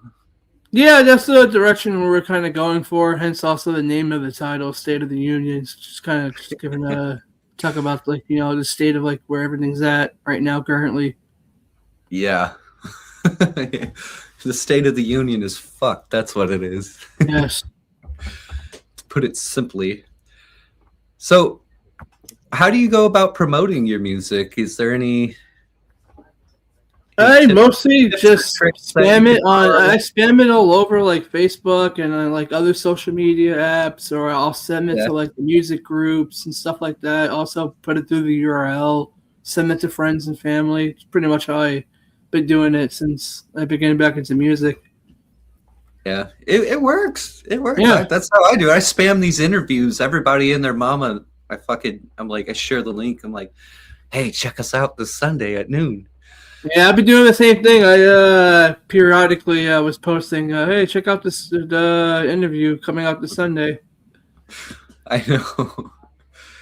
I share my interview post and I get 5 likes or whatever, and then Mark shares the interview post and he gets 500 likes. I'm like, fucking hell. Yeah, I mean, he's the guy that brings in the traction, so. Yeah, the clown daddy. Facebook's a dumpster fire at the moment. Honestly, nothing moves like it used to. If we started the URL today, it would be nowhere near as popular as it is right now, and that's really sad for people that are up and coming on Facebook at the moment. And I know that I have to do little short reels. I haven't done any this week because I've just been busy as fuck. Keeping up with trying to do these reels on a daily fucking basis is a job in itself, and it's that's not really what I signed up for. I didn't really want to do I wanted to promote music and for music. And here I am doing little fucking video edits. Yeah, and shit. Here's my dog and will he eat it and that kind of stuff. And it's honestly, it's a fucking minefield. But it has to be done for the way the algorithm works these days. If you're not doing these little shorts, then you're not getting noticed. And honestly, it's like a full-time fucking job now. It really is. But anyway. I only the promoting aspect takes forever. It's you gotta constantly promote, you gotta constantly post 5-6 times a day. It's so annoying. Not only that, but then you have to get into the comments. If somebody comments, you gotta respond, and if somebody gives you a heart reaction, you gotta show some love for giving me a heart reaction. There's a lot of little things that it's not just throwing a post out there and letting it resonate. You got to do all the legwork behind the scenes too. I call that stuff aftercare. So you send the video out there and then you have to aftercare with everybody, and if you don't do that, then you're not going to get the engagement. The algorithm's not going to push you, and it's just oh, for fuck's sake! I just wanted to make some music and chuck it out there. It's a fucking nightmare. It really is. Yeah, but I know people that are pretty big in the music. I got a pretty close friend that's pretty big in the music scene and doing big moves and stuff, and it's the same for everybody. I mean, fucking all the legwork and stuff, it's a job in itself. I just wonder how these super duper big names like Billie Eilish or fucking these big pop stars, whatever, how they manage it. They must have a fucking team of people. Yeah, they got marketing teams and stuff. Yeah, they don't. They don't go anywhere near their promo at all. They show up at gigs and that is it. They've got fucking lawyers in the marketing team behind the and image. That's the problem that we have as independent artists and underground artists. We don't have that big team to push us. So I'll do my best to be able to showcase artists, and yes, I'll do a little video tomorrow on this interview, cut some bits out of it, try and push it a bit more. But again, it's like a second fucking job. It's ridiculous. Anyway, music and influencer. at the same time. Please don't call me that. But yeah, it is what it is, and it has to be done to move things on. And if I have to wear that label, What if you get Influencer of the Year award? That's never gonna happen. No, but I'm pretty tight with Sarah Summers, and I get a good kind of insight to what it's like trying to do music for money, like as your main job. And fuck, I have a stressful job as like I'm a facilities director, but like that's what I do for my money. But I would never fucking want to do what she does. It's fucking insane. It's so much work, so much stress, just to show up in whatever random country and have fucking your goddamn synthesizers in another country, and like you got to play a show tonight, like it's fucking insane. Yeah. I would be worried having my stuff like all over the place and I can't be around to see if it's okay. I'm like, oh fuck. Yeah, could you imagine? I've got a story about this. We went to a free party in Rassau in Wales, and it was like a spur of the moment thing. So literally pack my gear up and off we go. We get out of the car. Oliver is pissed out of his fucking head and starts giving my kit to random motherfuckers who are just walking up to the party. I'm like, am I ever going to get this fucking back? Anyway, we get up, we do the gig, everything's fine, and then we pack down and we try and get out of this place, and we can't find the fucking exit. Like, for love nor money, and there's all these people staring at me, and I've got all this kit in my hand, and it's like, shit, this ain't fucking good. We managed to get out of there with everything, though. It was fucking hilarious. But yeah, like, it's an absolute fucking nightmare. And Sarah Summers is doing really fucking well at the moment, like, really well. Yeah, she's killing it. But again, it's are you getting enough money out of what you're doing to be able to support yourself by doing it? And That's I think the challenge. and I think she's really, really brave for trying to take that on. And although that she is jetting around the world, is there actual profit margins in that, or is she just covering her costs? You got to think hotels, airplanes, taxis. Not just that, but you got to think of like the sundries, like your food and stuff that like daily fucking stuff as well. That doesn't get taken into consideration when you get booked by people. They're like, oh, well, we'll pay your petrol or your flight over or whatever it is, and we'll give you £100.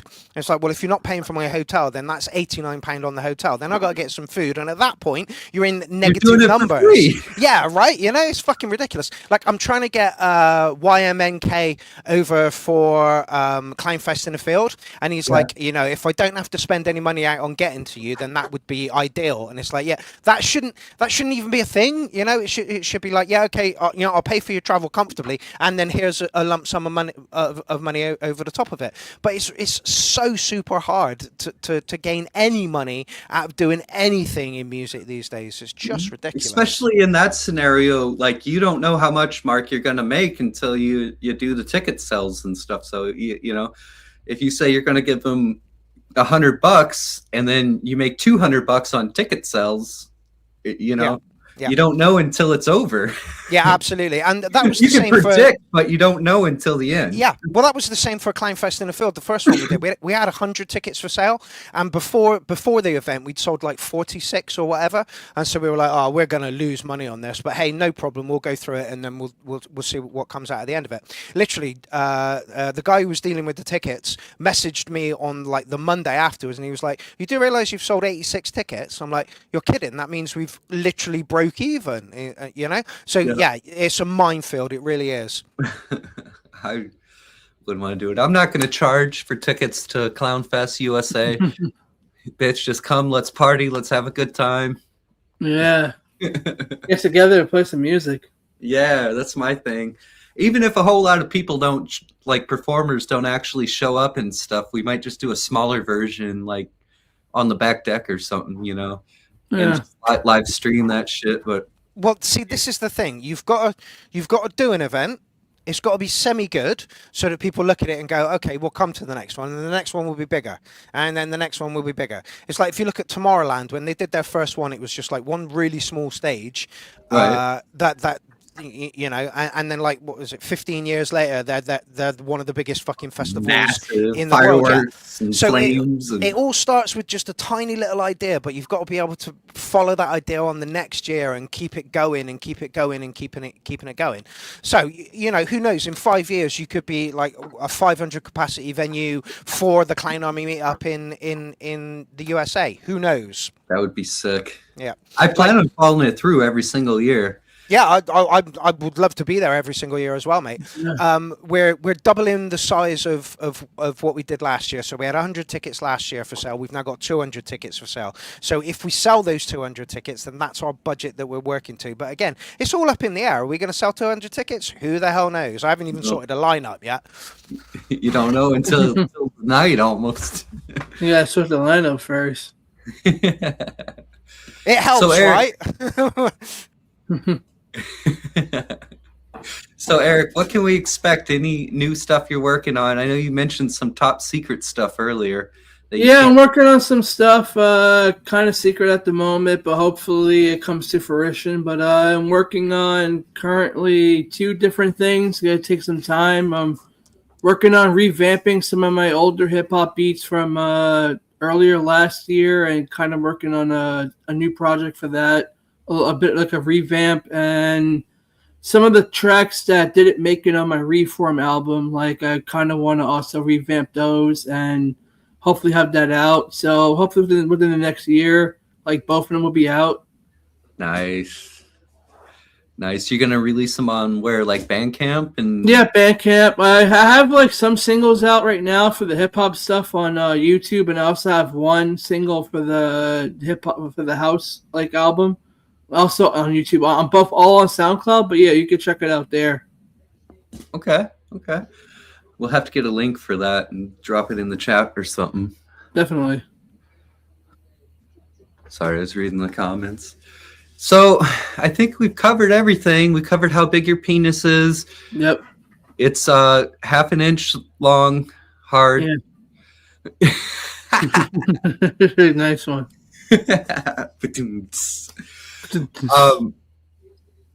So I know you like to smoke the marijuana.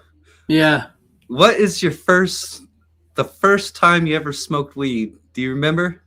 Yeah, so sadly enough, my grandfather was trigger warning. He was like dying of cancer. He didn't tell us that he had like a brain tumor growing in his head for like the last like I don't know how many years. It grew to like the size of a grapefruit. I think someone in my family, my sister and my cousins, tried to give him some weed, but like he was so old school, he was like, "Fuck that!" He threw it in the trash.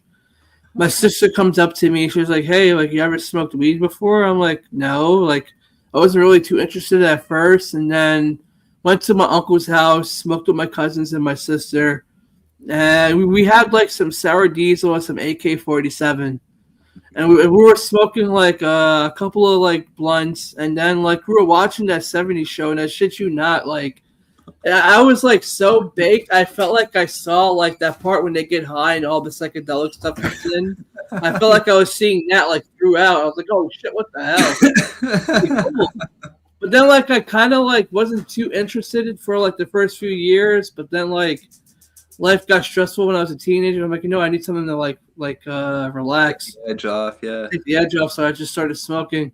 And yeah, back then, shout out to the early 2000s Piff and Sour Diesel. You'll be missed forever. For real. Just don't hit like that. Even if they call it Sour D, it don't hit. Nah, it doesn't hit like that. It doesn't even smell like it. Yeah, no, I'm totally with you there. Quick story on this. Over in Amsterdam about 20 years ago, looking at the menu, it's like, I'll get some lavender. And then the bud tender comes over and I'm like, can I have some NYC Diesel? Like, where the fuck did that come from? Oh, fuck it, I'll try it anyway. Literally, crumbled it up and it's like, oh my God, this is the tastiest thing I've ever tasted in my fucking life. It was absolutely beautiful. And yeah, my favorite strain, like, ever. Yeah. That was like a legend back in the day. And they try and revamp it and say it's Sour D or whatever, but it's not. It's not the same. Nah, it's all bullshit. It's all bullshit. I think the first time I got high, my fucking older brother, he's a half brother, was visiting for the summer. when I lived in South Dakota. He lived in Arkansas. I lived in South Dakota. He was visiting for the summer. I was like fucking 8 years old, and he fucking smoked a joint with me one night. And I fucking don't remember shit about that night. I woke up the next day. Everybody's like making pancakes and doing normal fucking morning shit. And I'm on the living room floor, like on my face, dude. I wake up, I'm like, what the fuck just happened? Oh man, I used to love this. I used to love my stories of like back in my early high school days. I used to go to high school in Queens, and like it would be like 30 kids, and like we'll sneak into a building all with $5, or all arguing like, oh, who's gonna hit the blunt? Who's gonna hit the blunt? If you didn't put money on it, you ain't getting shit. I got 5 on it. No, the old days. I miss those days. As much as I like legal weed, I do miss those old days of like camaraderie. You get together with like 20 to 30 people. You put 5 on it. You put 5 cents. You get a nickel bag. You just all have fun.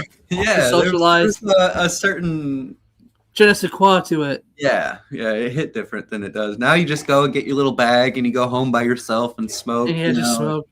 I mean, I'm glad that like I have like like family I can smoke with, like my 2 brothers. Like I love smoking with them, so like it's at least I'm not alone. But yeah. Well, when I go, if I'm able to make it to Clown Fest, I am going to smoke all of you up.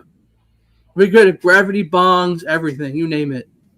I think I already have everything you need. So challenge accepted. Challenge accepted. We'll see who can smoke the most. Yes, contest. Rich is gonna blow us out of the water with dabs, but yes. Fucking Richard, man, he's got like a fucking science lab going on with his shit, man. Yeah, dude, his stuff is incredible. He even has the lights up. He even has the light up. That's so incredible. Lights up, blinking, spinning shit. Fucking, I don't even know what's going on, and then he blows out these mushroom clouds. I'm like, fucking hell, man. How are you even standing right now? I fucking love that guy, though. Yeah, he's amazing. Such an amazing dude. Yeah. Richard's one of the... Richard's lovely. Go on. I was just going to say, Richard's one of the people I've had the honor of meeting twice in person. Yeah, you're lucky. You really are. Florida. We used to live about 30, 40 minutes from each other. I guarantee when we have Rich's interview, though, it's just going to be like Bong Central behind him. No, he's going to be amazing. All of his contraptions out. It's going to be like a science fiction movie, dude. Yeah. I am definitely looking forward to John Coffey and then Tony Duncan's interviews. Those guys are like geniuses. It's going to be nice to see, to like pick in their brain for like a couple hours or so, see what they're like. I get the feeling, and I'm pretty sure Rich is still Tony is still watching. I get the feeling that Tony's interview is going to be a little bit political, and we are all good for that. We are all good for that. We'll go with the flow, baby. You can see it come across in his music as well. You know, the man is seriously unhappy about what's going on over there in the States at the moment, with good rights as well. Yeah, as he have you heard his recent project he came out with yesterday? It's really good. It's called No Kings. It's really good stuff. Check it out on YouTube. I've seen it, but I'm hoping that he's going to put it into the show this week, and we'll get it then. Because like a lot of people release music, and I'm like, well, shall I listen to that now, or shall I wait for it to be put into the URL? Yeah. Also, somebody else who hasn't, I don't think he's been up for a nomination for the interview, is Todd Longmire. That guy's interview as well. Yeah, that guy, yes. You know, he's on our Friday calls a lot of times, and he's great to talk to. Yeah. I remember one of his Clownfest sets a few Clownfests ago. He was like, "Oh, you know, I'm really fucked off with the world right now, and it comes across in my music." One of the best sets sent in for Clownfest, like bar none. The message behind it is just absolutely fucking awesome. So yeah, I'm looking forward to his interview as well. Yeah. I gotta say, back to Tony Duncan. Fucking when I first started in the Clown Army, I was just a noob. I don't know, it was 2018 or 2019, some shit like that. And I was fucking struggling with EQing and compressing and that kind of stuff, like the mastering sides of things, I guess you would call it. And I threw this random question out into the Facebook group. I'm like, hey, you guys got any, I forget exactly what I said, but something along the lines of, you guys got any like suggestions, tips, blah, blah, blah, for me? I'm struggling with EQing and this kind of stuff. And fucking Tony came back with a whole video he made of me. made for me, not of me. That's a whole different thing.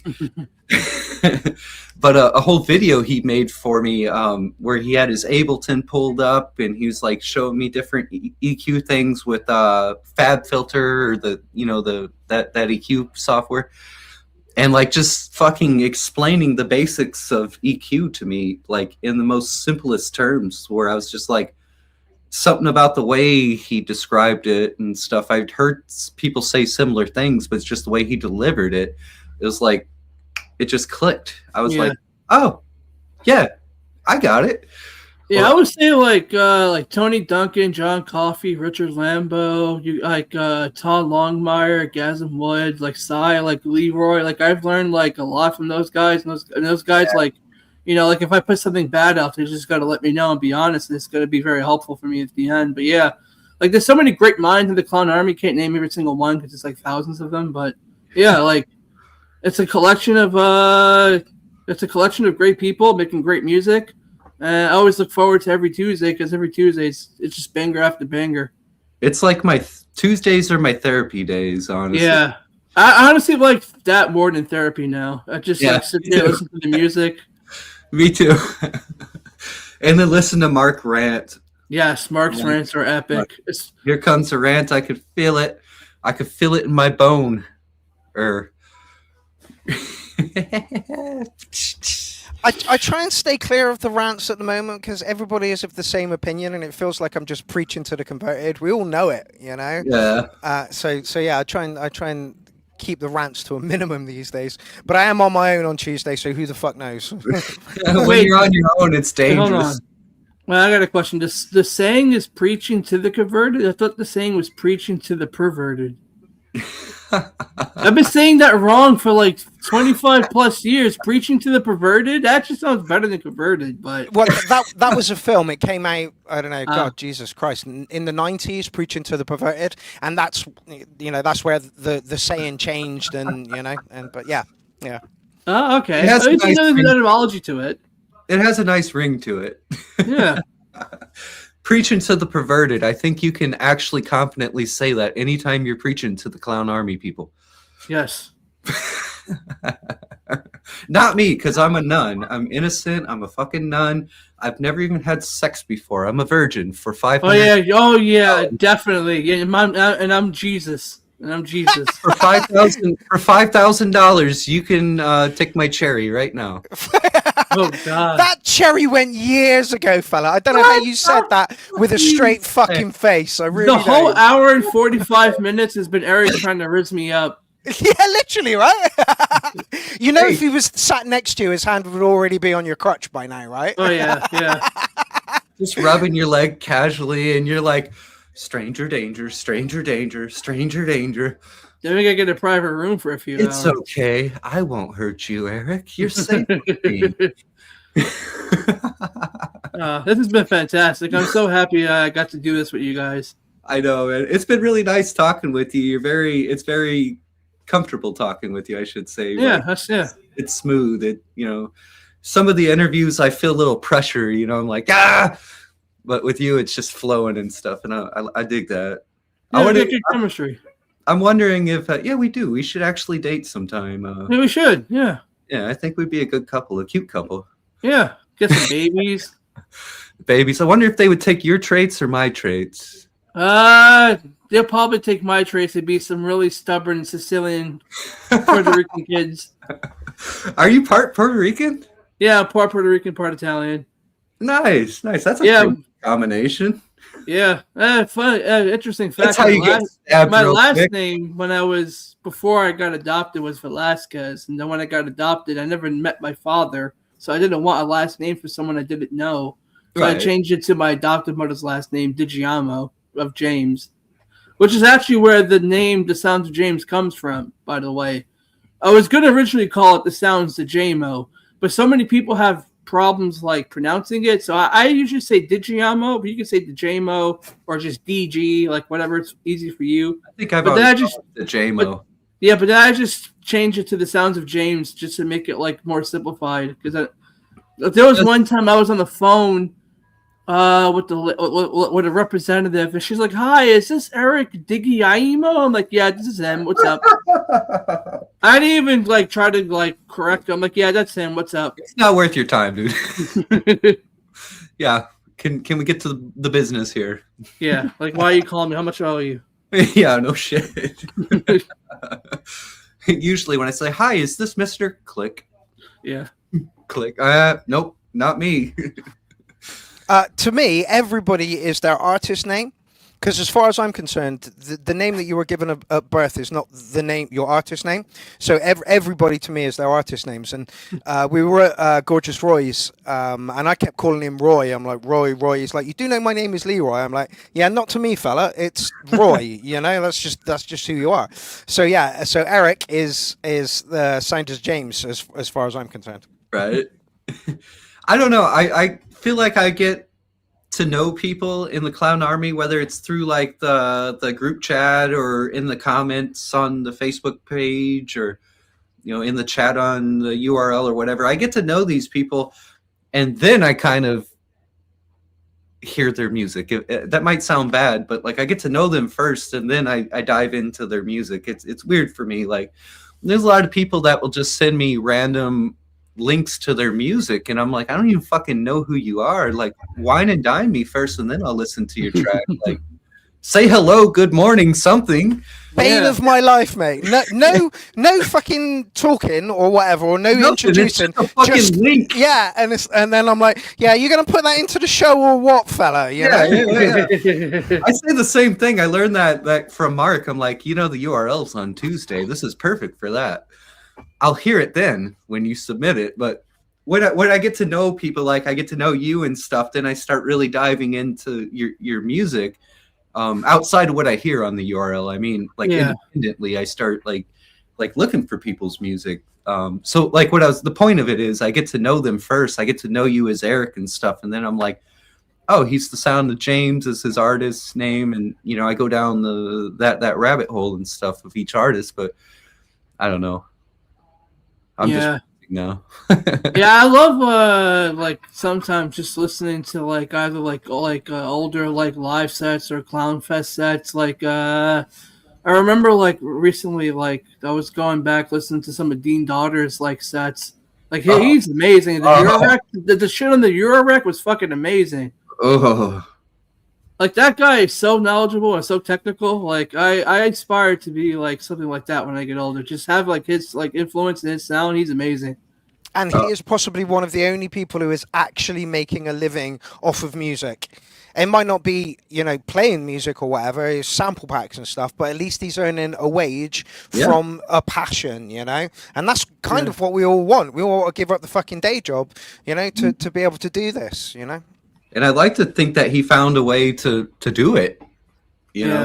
Props to him, man. I think he's making enough money and stuff off of his the work he's doing. He's fucking king. Dean is a legend. Look, everybody. Yeah, Dean is a king, man. Definitely. King. Such a fucking nice guy too. When I did the interview with Dean, I don't know. It's been a month back now, I guess. Maybe longer. I don't know. When I did the Dean interview, I was so nervous because, like, in my mind, he's this like idol, this big figure. You know what I mean? Like you were kind of hinting on someone that we all kind of strive to be similar to. Yeah. Or at least something, And so I was so nervous. I'm like, oh fuck, it's Dean. I gotta be like on point. I gotta be proper. And it was just like talking with you. He's just such a fucking laid back guy. And I was like, 5 minutes into talking to him, I just melted. I'm like, okay. I feel the same way at times when I'm talking to like certain people in the Clown Army, especially ones with like decades and decades of experience. But like at the end of the day, they're just human, and just a casual conversation. Just be chill. Yeah, it's kind of, I don't know what the right word is, but it's humbling and interesting at the same time to see that they are just like us. Yeah. We put them on this pedestal, but at the end of the day, like they take their shoes off one at a time, just like us. Yeah, absolutely. For me, it's like I could acknowledge that like the old saying, "There's always someone better than stronger than you," but like I can also respect that and not like let it affect me. Like I like for me, like if I was to see like my favorite celebrity, like Eminem's one of my favorite artists. I feel like if I were to see him, I wouldn't like go like fanboy mode. I would just be like, "Yo, love your music. Shout out. See you later." Maybe Dude. there's a joke, but like, yeah. It's funny you say this because I did a gig with Sensor and Look Mum No Computer, and literally he walked past me and I just kind of, oh, you all right, Sam? How's it going, fella? I turned into like the cringiest fanboy there ever was. Like he walked away from our interaction, and Elsa turned around to him and went, "You're ridiculous." To me, and went, "You're ridiculous." I'm like, "What?" He was like, "You just crumbled." Oh, Jesus Christ! I picture the high-pitched voice and everything. Hi, Yeah. That's exactly how it was, mate. I'm not even fucking joking. But what I wanted to say about Dean was, even if we can't get to that level of where we're making money off of music, like his attitude. Is one. He is like the nicest, most friendliest. I don't know how he's so nice and positive all the time. Like, yeah, absolutely. Sometimes I want to throat punch everybody around me. Yeah, tell me about it. And he's just like a ball of positive energy. I don't know. When you spend all that time in the lab making wizardly music like he does, he has no time to be angry. It's all serious. It's all music. No shit. Fucking Dean. He's a classic. He's been around for a while too in the Clown Army. One of the originals, literally one of the originals, and that's something within the Clown Army as well. You know, like the people that we had in the beginning don't necessarily put music in, but they're still kind of active. You know, it's like a rolling thing. You know, like you can never predict who's going to be in or what they're going to be doing, or you know, and it's an evolving thing, and that's something that Aaron Courts taught me as well. He was like, I was like, oh, you know, and he was like, yeah, people will come and go, you know, and new people will come in, and you know, it is just an evolving thing, and you know, it is great. So I'm happy for the people that have been here at the beginning and are still here now. But yeah, always want more people to get involved with us as well. Like Sounds of James said, this is a wonderful community that don't shit on people. You know, it's like if we think a track's bad, we're not just going to say that's bad. We're going to say it's, you know, you could do X to improve it or Y to improve it. You know, so it's always constructive. There's no shitting on people. It's always keep people positive, and that is the most important message that can come out of this. You know, keep people positive. Don't just tell me my track's shit. Tell me why. Yeah, tell me why. Otherwise, you just sound like a hater. Like you're putting no input. You sound like an asshole. But yeah. This sucks. Okay, thanks. I remember one time years ago, like when I was first doing like the house music back in 2018 and 2019, I was in this really toxic music group. I'm not going to say the name of it because, you know, like I'm not that kind of guy. But I posted my song. I posted my song, right? And then this like fat white trash motherfucker comes up, like comments and says, "You just sound like the same old generic shit that everyone else does," right? So then I go on his profile and I click his music, and he was doing like the most ass fucking rap music that I ever heard of. And I'm like, you come here talking about being generic. You can't even have your own original flow. You're sitting here copying other people's flow from like Southern rappers. You can't even come up with your own flow and your own material. You talk about fucking bitches. You fucking no bitch, you small ass dick motherfucker. Get out of here with that. There was another group that I was part of before I found the URL, and you know, I was playing around with different synthesizer sounds and stuff, and they said the same thing. They're like, your fucking lead sounds like the same old bullshit from whatever, you know, fucking shit from the 90s or whatever. And I'm like, okay, you know, fuck you. And then I go look at this fucking dude's account and look at his music, because now I'm like, you know, fuck you. If you're so good, what are you doing? Let's compare and contrast. And all it is like clicky modular shit, like for like an hour long, it's just clicky random, not even music. Like, how the fuck are you gonna come talk shit about my fucking generic sounding synth lines and stuff when you can't even put a synth line together? Yeah, oh god, yeah, no. I've got a recent story about that as well. I did a little short about the Bad Conduct track that was in a couple of weeks back. Yeah, and some dude in the comment section was like, a fucking shit song, can't even understand the lyrics. And it's like, okay, let's go and have a look at your profile. Nothing on his profile to do with music. And it's like, dude, what possesses you to want to come on and shit on somebody else's track when you have absolutely nothing to offer the world? You know, if you've got something to offer the world, then fine, I'll listen to your opinion. But like, don't just come on, you know. And it's like, Bad Conduct's flow is amazing. I can hear every word that he's fucking saying, you know? It's like, I don't understand why these sad troll fucks want to come on and shit on other people's, just like, scroll the fuck on. You know, they're it's so... just to make up for their lack of accomplishment. Exactly, you know, to make them feel better that they suck. Yeah, there's so much shit that I see on Facebook that I could comment on, and it's just like, is it worth it? Is it worth my time of day? Should I bring this person down just because I don't feel that whatever they're doing is, you know, up to scratch or up to par or whatever? No, fuck it. Just move the fuck on. It's just ridiculous. I think it goes back to keeping people positive. Yeah, absolutely. Yeah. Absolutely. I find that when I'm KPPing it up, trying to keep people around me positive, I feel like that song from the 90s. You got the KPP? Yeah, you know me. The OPP song, yeah. Yeah. It's about time we took that tune and reworked it. That needs to be a challenge for the URL. I think we just fucking have a challenge idea right there. Well, Eric, I was gonna touch on this earlier. You haven't released a challenge in ages. We've got the Clown Army Collab 3 coming up.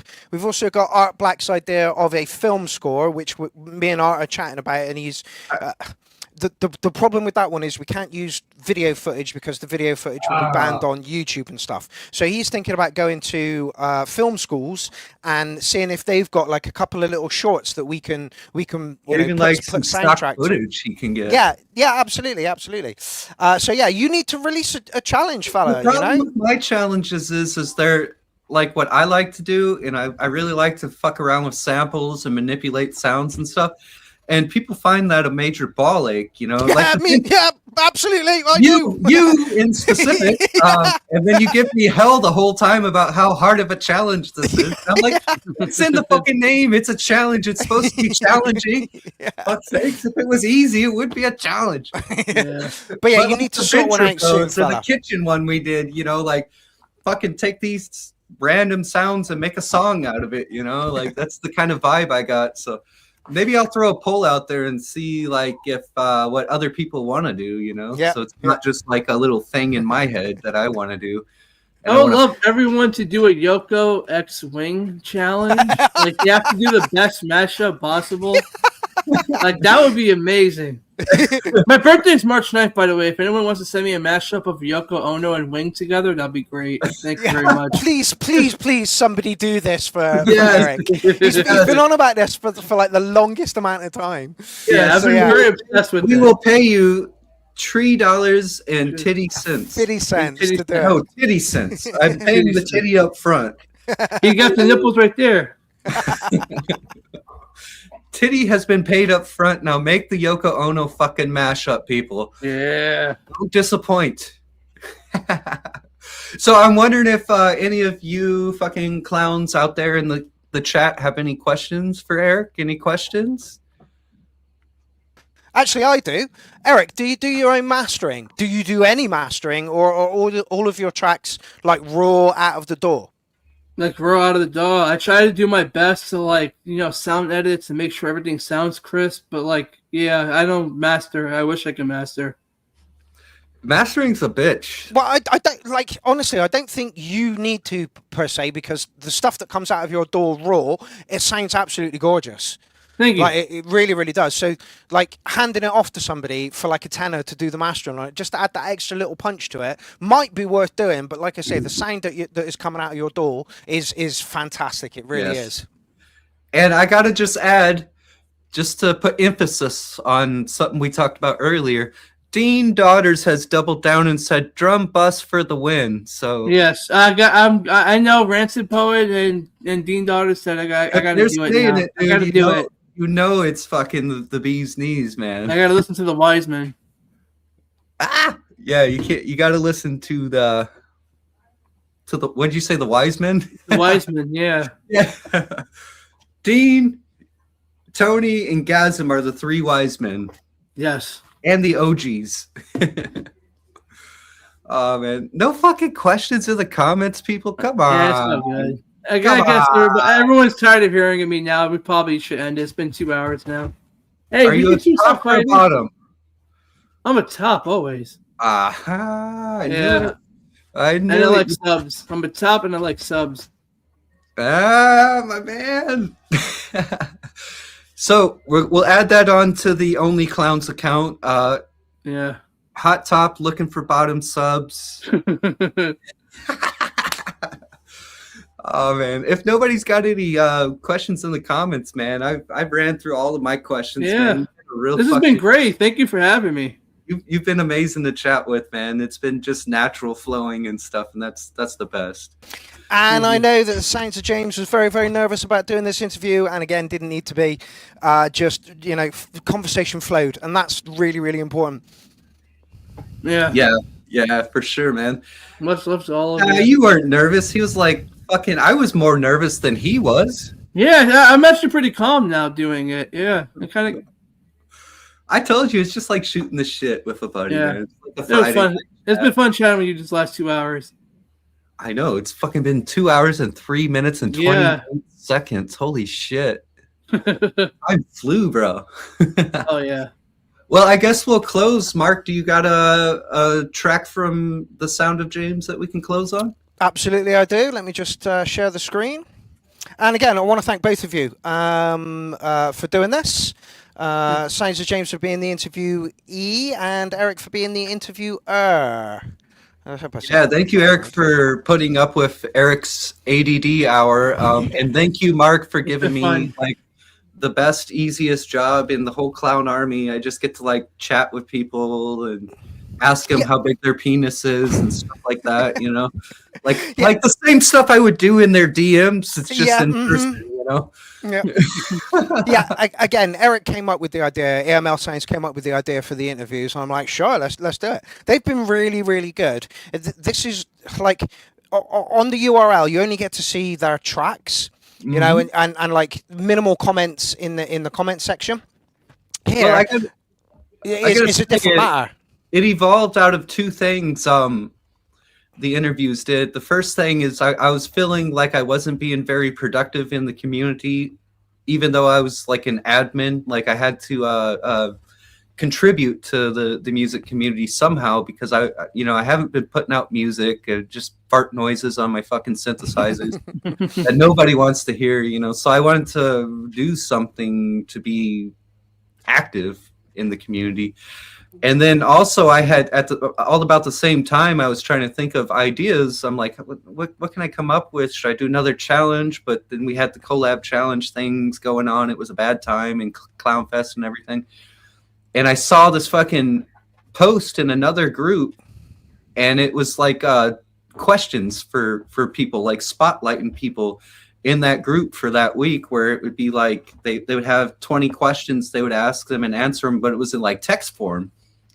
And I think I threw that idea at you. I was like, fuck, this could be cool if we did this for the artists in the clown army and stuff. And you're like, you know, it'd be even cooler? Do a live stream. I was like, I shit my pants 37 times, and now here we are.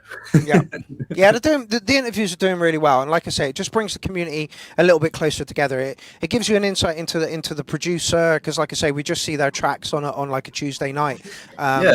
It's a little deeper dive into and the great thing about this is like it's almost never ending, because there are hundreds of people within the clown army, you know, and getting through them all is going to take a fucking time. Even if we do 2 a month, you know, it's still going to take a fucking time. At least 10 or 15 years worth of people we can interview. Yeah, absolutely. Doing 2 a month, which brings me actually to my final thing is the next interview. I don't have the dates in front of me, fuck's sakes. The next interview is going to be Tony Duncan, I believe, on the 8th of next month. And then after that, it's going to be John Coffey, I believe is the 22nd or 23rd? Yes. Yep, 22nd. 22nd? And have we got somebody else after that? No, after this interview, I was going to say, after this interview, everybody out there listening right now, I'm going to throw another poll up, and you guys let me know who you want to see be the first interview of April. That's where we're at. I want to see bad conduct. I want to see Todd Longmire. The list is fucking long. I can't pick. I'm one of the ones that cheats and I vote for everybody, but I get a special pass because I started the poll. So I love everybody, I want to see Mystic Frequencies. Yep. That's another one. I do feel like if we interview Mystic Frequencies, it's going to be a 2-part or 3-part interview. Yeah, that one could go on for like 4 hours. It's going to be an interview for each room of synthesizers he has, and he has 3 or 4 rooms full. I know. I like he's done a couple of studio tours recently, and then he'll put pictures up on Facebook of like other parts of his studio, and I'm thinking that the studio tours is all he's got, and it's just not the fucking case. The dude has literally 3 rooms floor to ceiling of fucking synthesizers everywhere you can look. Organs and arcade games and honestly, it's ridiculous.